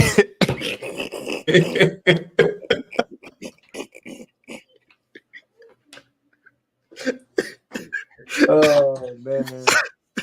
I try to keep a straight face. I was like, I could. I'm sorry. Let me get my composure back. My bad. All right, so this is what doesn't make sense to me. So you got a pitch count. You know, we that been implemented since last year. So we know we see that. Now you bring it to the home run derby. And now you have a pitch count. My thing is, if you're going to do that, let's not talk about player safety. Mm-hmm. Because you're telling them that you have a certain amount of time to throw 40 pitches. You got a certain amount of time to throw 27 pitches. So that means even if they don't get a chance to warm up their arm, they just got to do that. And then what strain is that going to put on the players? Because they only got one time out, so they can't take as many breathers as they want. So let's say someone has pitched 20, timeout. Then the next 20, there's no other timeout. What if they need another one within the next 20? You're just gonna penalize them. They can't swing at the baseball anymore. Can't do that. I don't know what the majors are thinking right now. For one, the fan voting needs to change. I'm going to say this every single chance I get. The fan voting needs to change ASAP. And the majors need to talk to the players, talk to the guys that are actually out there in the field and ask them, what do they believe would improve All-Star Weekend? What's going to improve the home run derby? Does it need to be improved? Because I think the home run derby last year was actually pretty good. Why did you make changes to it? What was the point? Because it doesn't appeal to you? Because I'm pretty sure the fans didn't ask for this. Why do we need a pitch count? Why do we need someone to pitch only 40 times within the first round? Sometimes it takes 50 or 60. What if the pitchers mess up the first 20 pitches?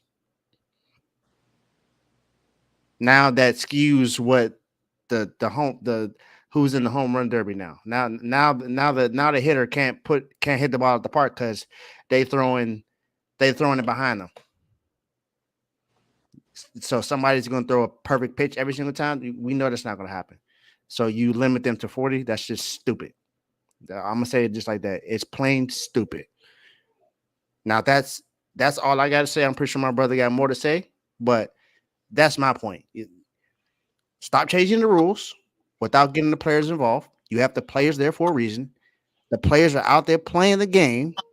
So make sure that if you're going to change anything, you get them involved. You ask the fans if that's what since you got the fans in the voting, ask the fans if this is what they want to get changed. Since you want to appeal to fans, do that. And then change limit the fan voting. It needs to be players at 50%, fan voting at 25%, and the other one stays at 25%. If we're going to do any of that, move it to 25%. It does not need to be at 50%. There's no reason why it should be the most. And that goes for all major sports. That means NBA and NFL too. Change it to where the players and the coaches have more say than the fans, because the fans, more times than not, don't know what the heck they're talking about. Yeah. And Dave, before Tony goes off, Dave, normally the pitchers in the home run derby are hitting coaches or the player's dad. So it's not your regular pitchers. Mm-hmm. Even still, what if my pops now, messes his arm up because he got to pitch to me 40 times in the first round, when it usually takes him 60 to 75? Better get warmed up. Wow. What if his Viagra kicks in while he's on the mound? I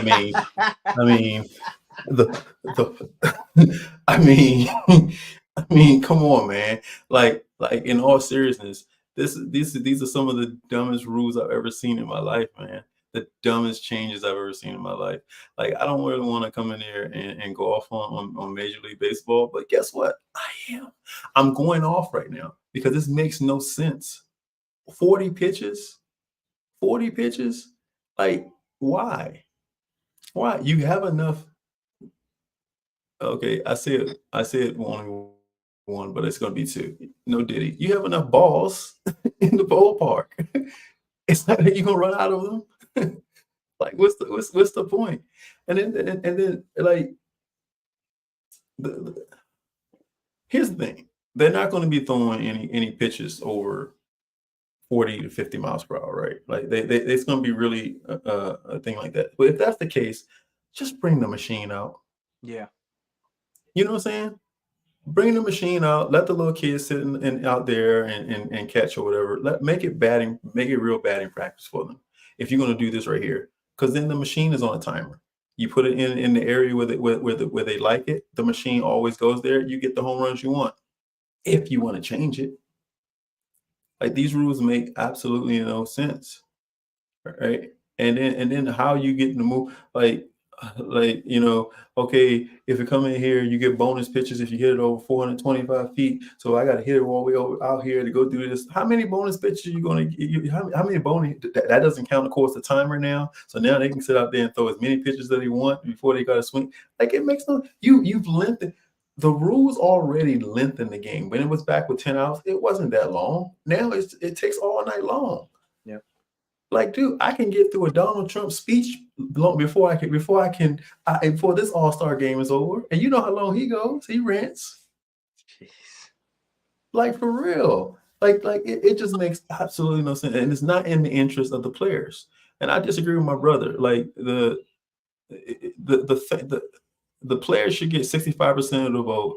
The owners and everyone else get the league gets the 25%, and it should be only 10% of the vote for the fans. The fans don't need 25% of the vote. They don't need to weigh on that long in there. right? Because they're messing the game up. The game. This is a beautiful game, right? They already messed it up with this pitch count, so with not with the clock on the mound and how you got to stand in the. They already messed the game up already. They've added too much stuff into it, right? Like, why are we going back? Like, I know most people like the replays and stuff like that, but this ain't football. Why are we replaying baseball? Like if he said the guy is out, he's out. Let him argue. Let him come on and like Tommy Lasorda used to do and argue and stuff and get thrown out the game and stuff like that. Let him argue it. Yeah. Like, we have too many things where they're trying to modernize a game that's already beautiful. Right? That's like having a beautiful girlfriend, which I might be getting ready to have and stuff like that. Anyway, Tony. that's like having a beautiful girlfriend, right? And then continue to go in there and keep trying to put lipstick on her, right? And it's the wrong color for her skin tone. And now you done messed her up. So everybody look at her and she looks like a clown now because you go in there, you want to put purple Barney lipstick on her because you think it looks good because you were a Barney fan now, and now you want to come in and put it on there. Someone says, I love you. No, you don't love her. You made it look horrible. That's baseball right now. That's baseball. And I'm sorry, man. I'm done, Teddy, with this here, man. But in reality, the love of the game goes. This is why nobody watches the game as much as they used to. Viewership is down, and there's a reason why, because the game doesn't look like the game anymore. Basketball viewership is down until it gets to the playoffs. Basketball viewership is down, and the reason why it's down because people aren't looking at the same sport they're used to looking at. Yeah. Football views have grown a little bit, but they're starting to come back down again. Because now, if you on a quarterback, it's a penalty. You on LeBron James, that's a foul. Well, I mean, if you blow on LeBron James, his headline goes back. But anywho,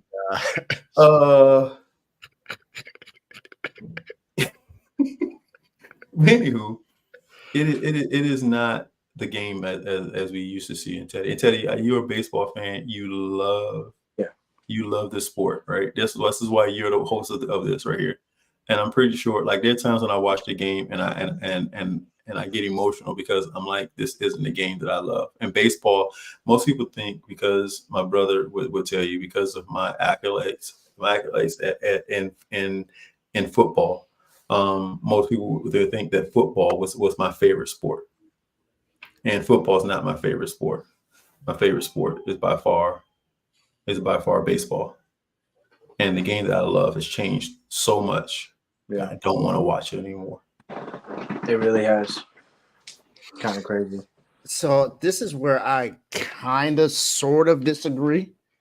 When it comes to just how entertaining of it is now, I think it's becoming kind of sort of more entertaining because we're getting more. It's more hitting, it's more scoring and stuff like that. So it's kind of sort of what the issue was for a while. Because I mean, Tony, you're the reason why I became a baseball fan. Let's be frank about it. But remember, I didn't watch it as much as you did, but I was a fan of the sport. And it wasn't until, was it a year or two ago, when the rules and stuff started changing, and you see the more scoring is going to happen, the more, you see more stolen bases happening now times. The only thing that I don't like is that the fact that with the rule change, you get a lot of injuries is happening now as well. So I think that's the one thing where I will agree, because it's now causing more of the players to get hurt more, because the pitchers they don't have a lot of rest that they have in between pitches. So I get that part for sure. But as far as what you see, everything else, I see where fans are like, all right, come on, it's like you taking away the fun, you're taking away the part of the game that I love the most. But if you look at it, sometimes the fun isn't necessarily what's helping the game improve. And the game is going to improve now because now you get to see that people, umpires make mistakes. So you want, more times than not, you want some of those mistakes to be corrected. That's almost like in football. You see now they are able to challenge defensive flags because sometimes those calls are wrong. Same thing in basketball. Some things happen; they get challenges now. They didn't have that before. Yes, it takes some time away from the game, but it's helping improve because now you're actually getting it right. And the thing is, do you want it to just be entertaining, or do you want it to get it right? So it's So kind of so here's what I'll say this. Teddy, I'm sorry for jumping in. I know you're ready to go in here, but here's what I say. You're right. The injuries are the issue, right? The issue is the problem, but the problem also is the scoring, right? Because it's not real scoring; it's manufactured scoring, right? Now, the one thing that you probably don't know, but as a hitter, I was a switch hitter, right? So the one thing is that you adjust to the umpire. Each umpire has their own strike zone. It's not going to be the same because you got to think of height and things like that. They have their own strike zone. So this whole thing in there, you have to adjust to it. I want to say a word that I can't use on here, right? I want to use this word, but I can't use it. But the problem is that players in all the leagues have become a bunch of what women have. Okay. All right. That's what they've become. So they want the game to be easier, right? Instead of developing the skills to play the game. Mm-hmm. These guys couldn't play back in the day. They couldn't play back in the day. NBA, football, baseball, they couldn't play back in the day. Now they got rules where you gotta, if you're interfering while he's sliding into the base, he's safe. What? What? That's my job. That's his job. His job is to block the play so he doesn't get there. Yeah, that's true. That point I agree with. Now, as far as that, we're trying to make it safe because the cleats may heal them and they may injure the players. Well, you ain't worrying about the pitchers. You ain't worrying about the pitchers. I feel that. People to slide well. I feel that, but my argument to that is, other than that part of the game, like what else of the scoring is skewed? Because you, at the end of the day, you still have to pitch well enough. You still got to be able to do that. And baseball is the hardest. And baseball is still the hardest sport when it comes to having to be able to do anything. So you still got to be able to do your job. So, and I don't think that they wouldn't be able to play back in the day. That to me is I'm gonna disagree with that, especially when it comes to basketball and football, because if you look at how they are now, they're a lot faster, they're a lot stronger, and more players now are skilled than what they were before. So it's not because you can go to the paint and actually go to the paint and play in the paint. You know what I'm saying? Shaq would foul out in the first quarter in this league. And the reason why is because of how aggressive he was and because of how big he was. They would look at it as if it's an offensive foul every single time. Not that he's a skilled player that's just using his gift, his God-given gift, to create room for himself. They wouldn't be able to do this. They don't call that in the NBA much now. They do. No, the reason why I'm gonna say that, and Teddy knows why I'm going to say this, because his team does this often. But his star players, every single time, they're pushing off every single time, and they don't call it. They don't call it. Yeah, so I mean, I think there was an intent for that. That's not all the way true. This is an asterisk for me. It's true at a point for some players, but it's not all the way true. So this is an asterisk for me for the Celtics win this year. Sorry, Teddy. All right, sorry, Teddy. But this is an asterisk. You never came into the chat after. How's the dust? How's the you said what now? How's what? How's the dust? We were in. I was going through some stuff at the time, Teddy. But yeah, congratulations on that right there. We gave you like 3 of those games, but congratulations on the sweep. But what I'm saying to you is, like, even in our games right there, it was like it seemed like an intent for them to win. Right, the referees' calls were really the referees' calls are really weird. Right, they were really weird. There were some phantom calls that I saw going on, which was really weird in that game. But I still don't think. Come on, man. Do you think that LeBron James could have played against the Pistons with the Jordan rules? Yeah. No. No, he'd have cried. He'd have cried and took his basketball and went home. Tony, He couldn't play in that, bro. you have to think about. Bro, he let this is where 38-year-old Jason Kidd when y'all played them in the finals. you He have to let think about this, Jason Tony. Kidd.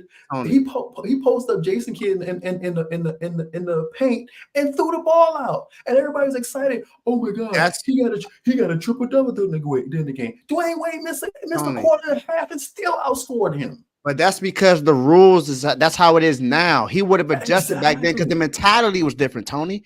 The mentality back then was different. The mentality now is they don't care. They let the players do what they want. That's why LeBron does that. Not only LeBron, Luka does it. James Harden does it. All the star players do it, Tony. Giannis does it. They all do it, Tony. But if they were back then, he was the guy that threw the ball into the corner against the mentality Celtics. Would have been different because they would have been in when it hit the era. What they would have been taught growing up would have been different, Tony. That's he doesn't have that, but he doesn't have a mind. He never had that mindset. He was never that guy. It would have changed if he was back then. Kobe, it would have changed. He was back then. Here's what I'll tell you: Kobe could have played back in the day. Of course, Kobe came up in the middle of that. Tony, Jordan was still in the league when Kobe came up. He learned from Jordan. He had that. LeBron did not have that mentality. Anyway, we're talking about baseball. We'll have this off here because this is Teddy's show. We're going off onto a tangent about some other stuff here. Sorry, but baseball in itself, man, has lost its luster to me, and it has made it, and it is a shame that the game has turned out the way it has, where scoring instead of skills are celebrated more.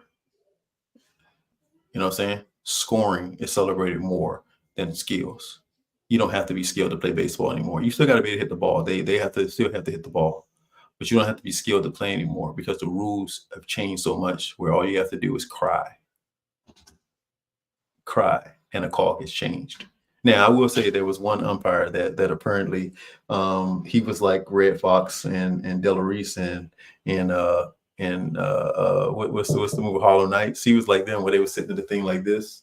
My man couldn't see a pitch to save his life. I'm glad he retired. He was forced to retire. Yeah, he had no choice for it because it was too many videos. Too many videos on YouTube. Bro, they told him you need to be gone. Bro. It's a wrap. Hey, so you remember that severance package we were talking about beforehand? Literally. Here you go. Here you are.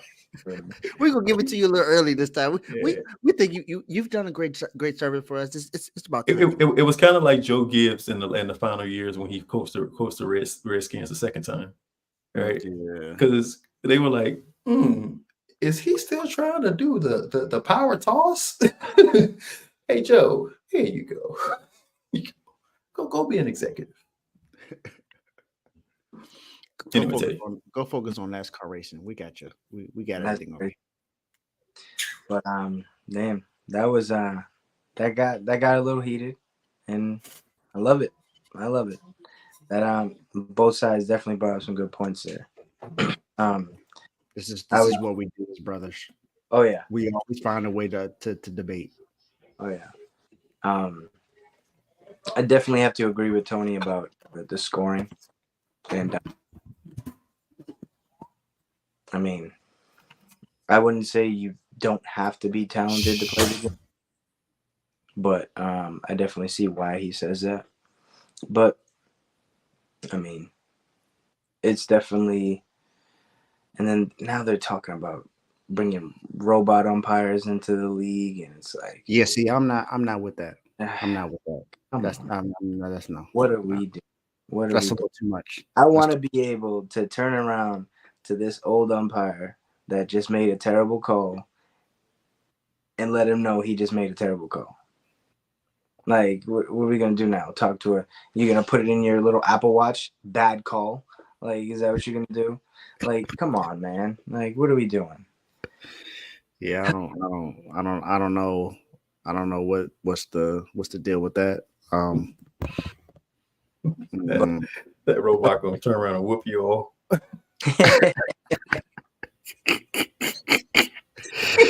Man, that would be very. But man, that was a great show. That was a great show. Man, look, 2 hour show. We got 14 people watching right now, so Yep. it definitely was a great show. Oh yeah. All right, you guys got any last words before we get out of here? I'm gonna let y'all go. I still got some more steam to let off. I'm gonna let y'all go first. Okay, so I'll go. Let baseball be baseball again. That's the only thing I gotta say about it. You know, if you guys remember the glory years of the Mark McGwire, Sammy Sosa era, that home run derby there, like come on, man, that was great. Two guys just battling it out. No matter if they were, they were on more stuff than Joe Biden at the State of the Union, right? You know, I just agree with with my man. Maybe they should be on PEDs, but yeah, just saying. Right. And then my final thing is this right here. It's time for Barry Bonds to be in the Hall of Fame. Yeah. It's just time. Like, if you take the years where you say that he used performance enhancing drugs, right? And you take it away, all that stuff there, he still has the numbers. Yeah. He still has the numbers. I had to do that because I agree so much. Right? You don't take away from a Hall of Fame career. Yeah. Like, if you're gonna do it this year for Willie. Mm-hmm. Right. And I know you probably talked about this, Teddy, but I wasn't on there. But shout out to Willie Mays. Probably the greatest baseball player to ever play the game. We lost a legend, and it happens to be the godfather of one Barry Bonds. Yep. And put that guy in there, right? Put him in there next to his dad's there too, I believe. But put him there next to his godfather. He deserves it. Mark McGwire deserves it. Mark McGwire was doing that in Oakland with the Bash Brothers, with him in there. Like, Roger Clemens needs to be there. Certain players just need to be there. I'm almost close to telling Pete to put Pete in there. But I think it's been certain things have been long enough. You can't take away from a guy's career for what he did outside of the career. Yeah. You know what I'm saying? And he needs to be in it. But anyway, great show. Thank you for inviting me on, Teddy. I really do appreciate it. Like I said to all you guys, anytime you want me to come on, I'll come on. And R2L is always the greatest. Dave? Just make sure y'all tell me so I can text him because he is not on social media that much. At all. I sent that message earlier in the day. He didn't. I'm pretty sure he still didn't even open it. More than likely not, because I sent him the string y'all through text. Because I know he ain't checking the social media that much. Oh man. Hey, in all seriousness, he's right. So Dave, I know you got a lot of the fellas' numbers, something like that. You can put it in the R2L chat. Just put my number in the RTL chat and just text me because I'm there, but I've been kind of busy the last few weeks getting some things together, and then the last since Sunday I've been really busy trying to get something together that I think is going to be really good in my life. But once again, I do appreciate you guys inviting me on.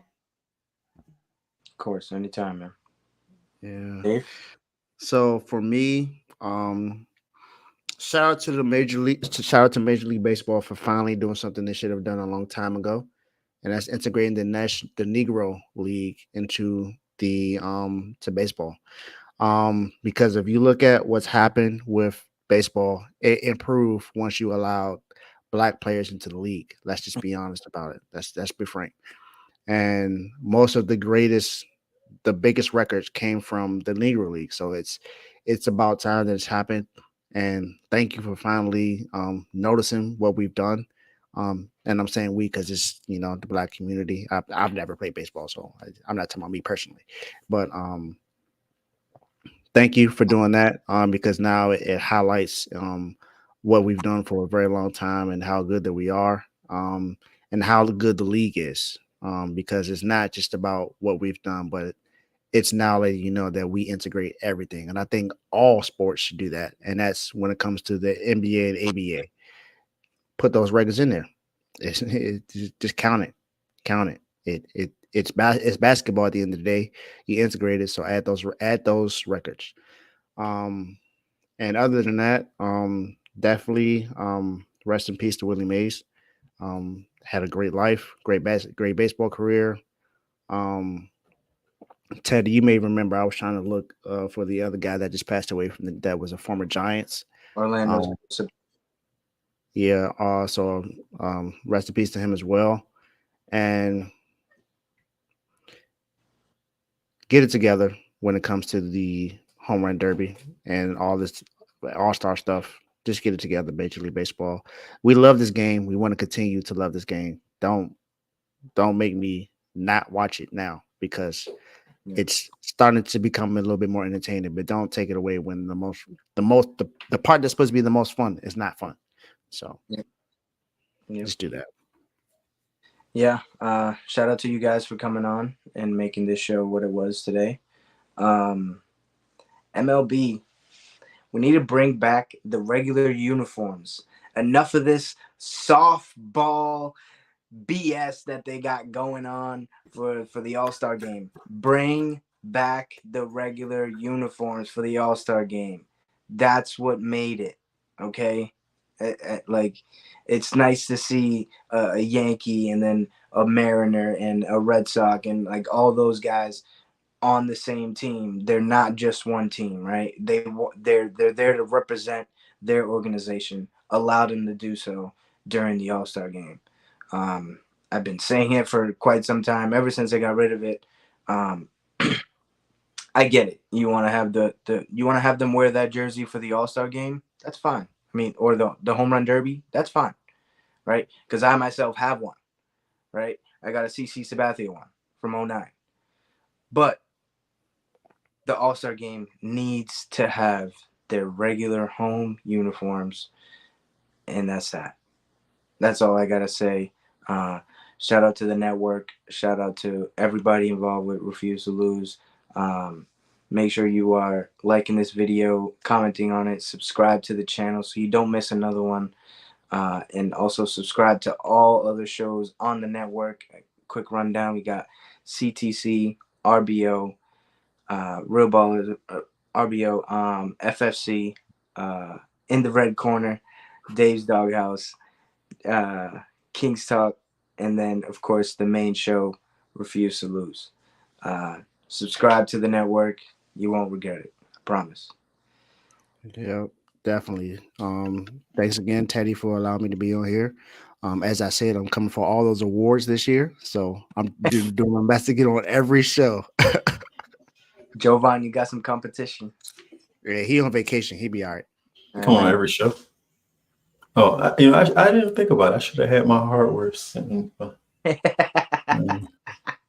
There you got the MVP on the. See, look, I predicted that you would do that, so you made my prediction right. So I'm not upset at that.